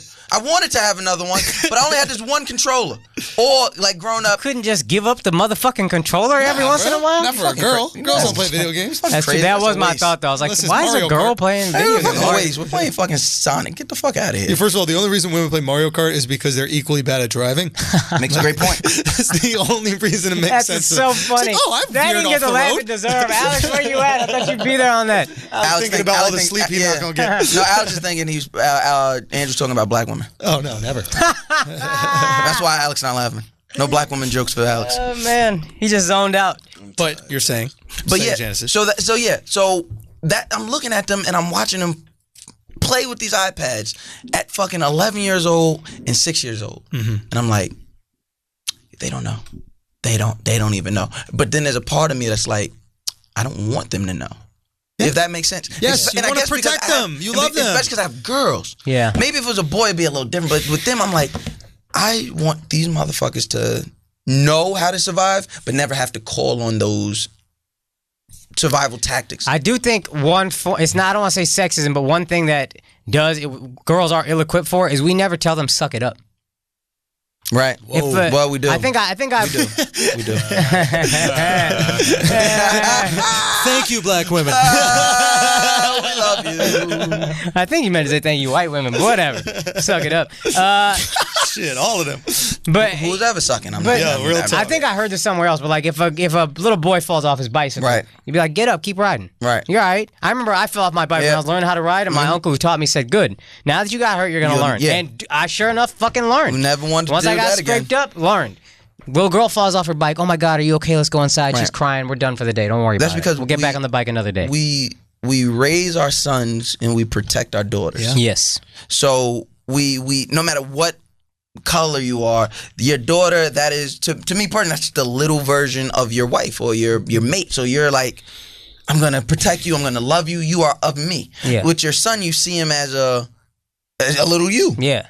Go out there. Be You're better gonna than me. Be better than me. I fell, so I know it's not gonna hurt. I know you get over it. You're gonna fall. Yeah. 3 seconds. You're gonna forget about it. Now go finish playing. Right.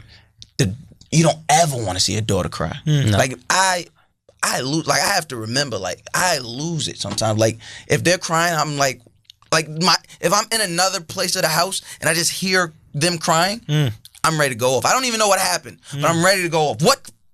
Okay, all right, y'all arguing with each other. Okay, cool, Yeah. handle that shit. But it's like that initial instinct. I hear them crying.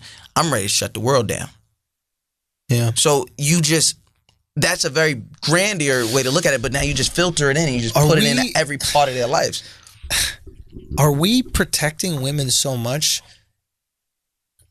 Well, not all of them. I think there's a lot of women that don't get that protection, and that's really sad. But like, are there certain women that we're protecting so much that we're protecting them from the reality of the world? Absolutely. It's the same thing we say about millennials in general. Y'all got coddled too much. It is.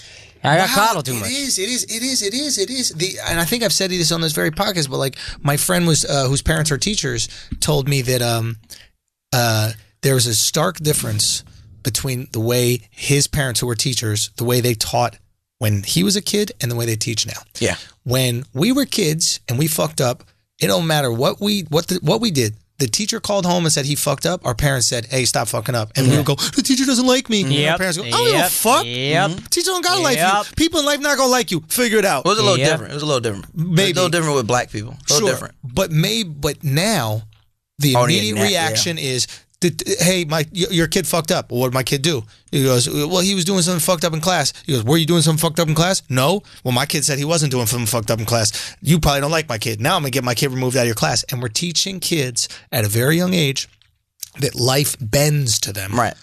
And life has to make you comfortable, which is not life. You know what I remember hearing all the time when we were kids? Life's not fair. Boom. Oh, teacher. Bring it back. I You let never a teacher hear say that that shit now, it's anymore. over. I Bring it never hear that shit. Mrs. Miller, it's not fair. Life's not fair. You know why life's not fair? Because the rest of the world wasn't born in America. That's how unfair life is. Yeah, we have straight such up. an advantage. It's funny you bring up American privilege. It's funny you bring it up top because earlier this year, I had my youngest, so she was in kindergarten, and the teacher was just doing some like weird. It was like, I don't know if it was racist or she just not used to having black kids in her class, because on Long Island that's a real thing. Like she was only She was the only black kid in her class. Then there was a Trinidadian girl, right, who was darker skinned, and the rest of them were just future Mrs. Alexx Medius.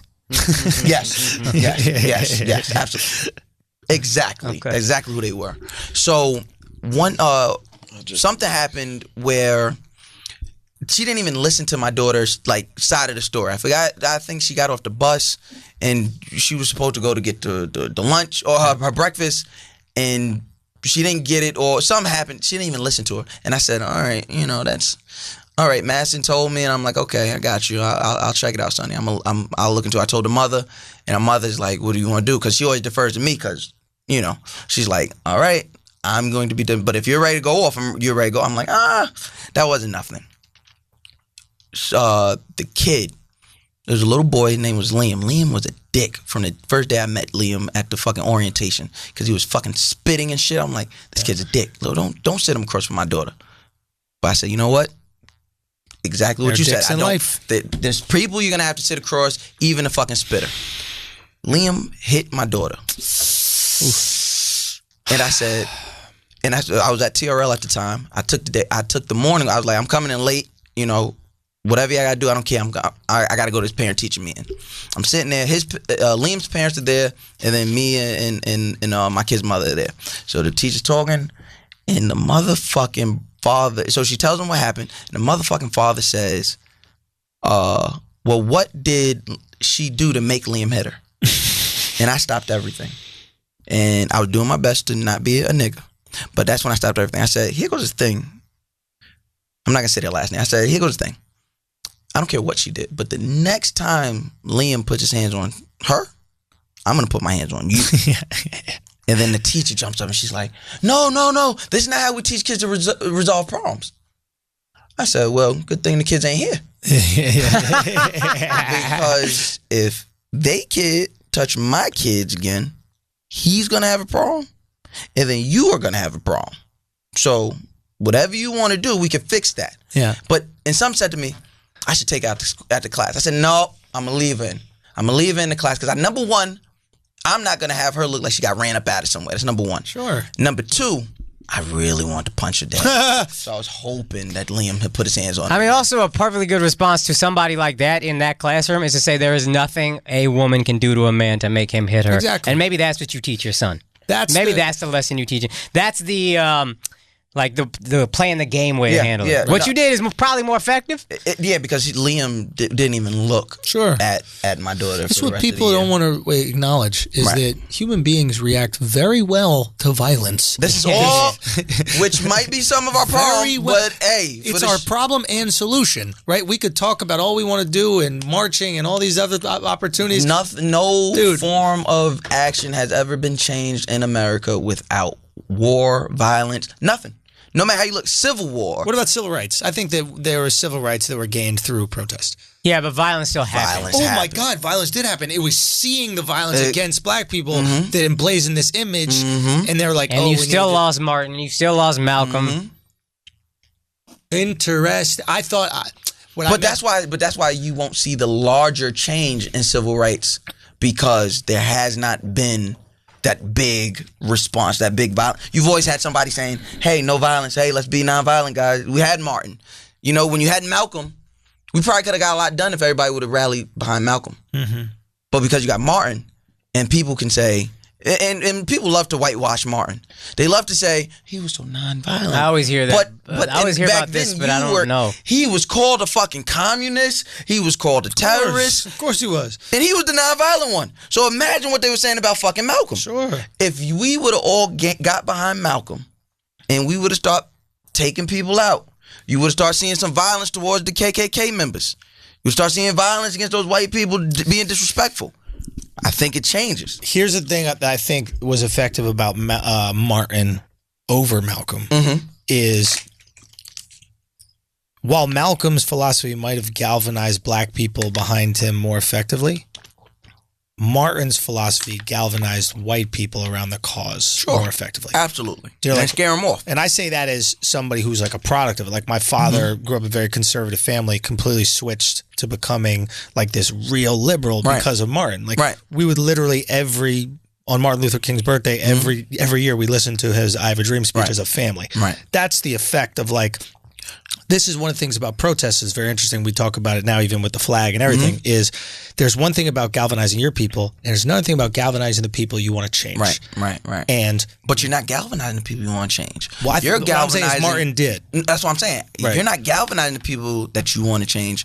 You're galvanizing the people that technically already agree with you. Who? So Martin, I don't think Martin changed. If he did, I don't think he changed that many minds. I think all he did was they were already liberals. They were already hippies. Nah, What I'm saying is my dad was a conservative. Yeah. Very conservative family. Like my family is like staunch Republicans and like Republicans that were involved like on high levels of politics. And he just did not like the way that Republicans at that time were addressing the civil rights issue. He thought that they were ignoring it. And Martin was the guy who flipped him. And he exposed this world to him, right? It was like Martin brought him in, and then my father was like, who went to like these, a mixed school and had these experiences and had like racism even within the family. Right. And all of a sudden it was like, oh, wow, this guy I think here. that plays a lot bigger into what we see today in what we call respectability politics, right? It says you can.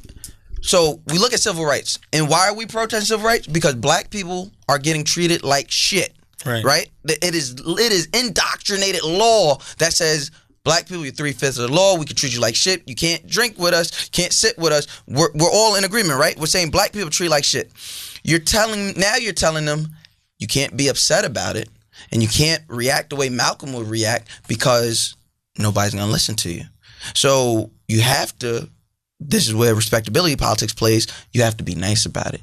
You gotta lull them to sleep. When no, I should be able to be radical about this shit. I should be able to be soft about this shit because this is all fucked up. You could do whatever you want. It's what is most efficient. I think that's what it comes down to. I think if there was no Martin, Malcolm would be more effective because Martin is who people were eventually able to utilize and weaponize against Malcolm's message. Right? So here you got this radical guy. Why can't you be like him? Right? Or you'll look at today. We even can talk about today where we have these peaceful protests and we have these protests and everybody's like, well, why do you got to, the pseudo-racists will be like, well, why do you got to do it like that? Because Martin Luther King, like he was peaceful about it. But why are you so loud about it? Why are you so angry? You see what I'm saying? Like, it plays into the respectability. Here's what I would say about changing minds. I remember this is a public speaking thing our teacher taught me. He said you can never bring somebody all the way over from one side to the other. Never. The best you can hope to do if you're trying to change somebody's mind is take them from the other side to the middle. Absolutely. And I'm a Malcolm dude over a Martin dude. Right. But I do think you're not going to change people's minds as effectively as Martin's method You kill David Duke, it changes. You kill Does it change? A white person. Now, at first they're gonna say. At first they're gonna say. Freak out. At first they're gonna freak out and say, "I told you." But a KKK member comes to a neighborhood and tries to set something on fire, then we go over there and we bust y'all shit open. You see what I'm saying? That's literally that's what this country is built on. You do something, but y'all, I don't think you're realizing how outnumbered black people are. Oh, I get that. I tell people all the time, like, listen, before you start talking about doing war and shit, just understand we ain't got the capability. 11%, right? I get it, but 12%. I don't even think it gets. I think if we handled it in that way back then, and we didn't have that plantation mindset where we were just so scared of white people in their reaction, I think it would have evened it out. I think they would have respected it so much that they wouldn't even thought to say, oh, it's only 11%. It's, oh, we fuck with them, they gonna fuck with us. I think the best thing Malcolm really put together was this idea that, hey, this is on us. We got to do it, and we can do it together. Yeah. And he basically said I'm not touching anybody, but if someone touched me, you're going to get it. Exactly. And I think that this idea of, hey, we got to do it, we got to do the work. Yeah, we were fucked up. Right. Yeah, there were systemic laws put in place to really imbalance the wealth in this country against us, right? Like these things happen. And the best metaphor I've ever heard of for it was this. If I get in a car crash with you, it's my fault. I hit you with the car. You got to go to the hospital. They tell you, hey, you broke your back and you're going to have to go through years of physical therapy to be able to walk again. I got to pay for your car. Sure do. I got to pay for your car. I got to pay for your physical therapy. I could pay for all your doctor bills. But if you want to walk again, you got to get up and walk. You got to go to physical therapy every day. And it might take years, but you have to do it. And I think I think on some level, Malcolm really realized, he goes, we've been fucked. Yeah. But the only way out of the fuck is if we walk. Right. And it's going to be hard. Right. And it's going to be tough. Right. And it don't matter what people give us. At the end of the day, we are going to have to walk out. And I 100% agree with that. I 100% agree with that method. And like I said, it doesn't so much stray off from what I'm saying, where there is some radicalism needed.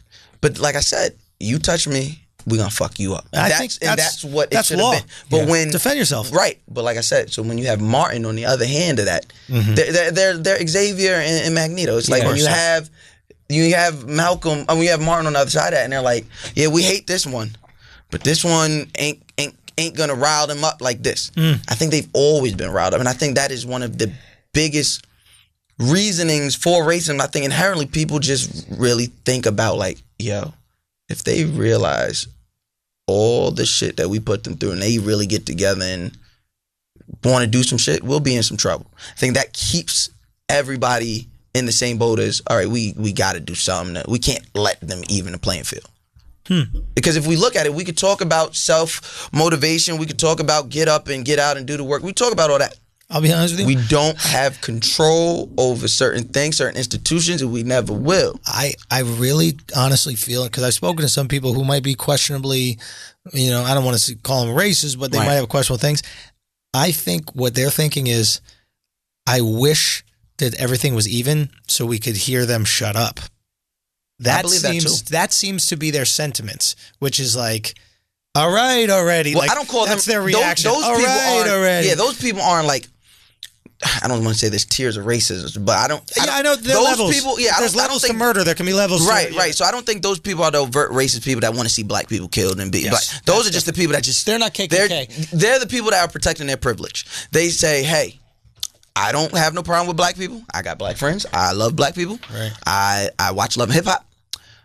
But when it comes down to you coming into my space, right. Whoa, let's relax. Those are the kind of racist people I think those are. Right. Those aren't the KKK members. Those are just the people that are saying, hey, we get it. You guys are fucked up. They don't want to see black people die. They just don't want to lose a job to a black guy. Sure. And those are those. So, those people, do I see a problem with them? No, I could see where that could get, bad down the line. But I think that's just a human being being a human being and protecting. They just want to see their benefit, come to term. My only problem is, like I said, my problem is always the same thing with people who want to displace people purposely because they're black. I want the people that don't want to pay people specifically because they're black, don't want to see them come to or overpass a certain level because they're black. Not because you're white, but because you're black. Right. That's my problem. Because it takes a certain type of disgusting person to not want to see me succeed because it's me succeeding. So basically, people that don't want to fuck with black people just because they're black. Exactly. Kind of like the way you feel about white women. No, I've just never been attracted to them. If I find one attractive, I'll let you know. We've come full circle. I'm gonna hit Alex up. Alex said he got some attractive white women for me. I'm just kidding, Alex. Relax. Pulls the Tinder out. Relax. Alex is furious, bro. Nah, I'm just tired. You're tired? All right, let's wrap it up, man. It's 12:30 over here. Oh, shit. We had a long one, bro. This was a great talk, man. Thank y'all so much for listening. Mouse, thank you so much for coming on. Thank us for having me. Thank you. bro. I think you got a bright future. I am a supporter of Mouse Jones. Be safe, though. Be safe, though. Yo, Free real tax talk. stone. Yo, real talk. You always gotta be safe, though. Always got to be safe, Always though. gotta be safe, though. Do you know what I mean? But you got it on lock. Your Jordan's good, son. That's the shooter. That is the shooter. It's usually a first-person shooter, but that's the shooter. Young Xbox. R2. Real talk, man. Yo, thank y'all so much. Akaash, thank you so much for coming out. Of course. Was this podcast sponsored by Lugz? Definitely not. Okay, because that would imply Lugz has money for marketing. Anyway, listen, we love y'all, man. Thank y'all so much, man. And we'll see you next week. Peace.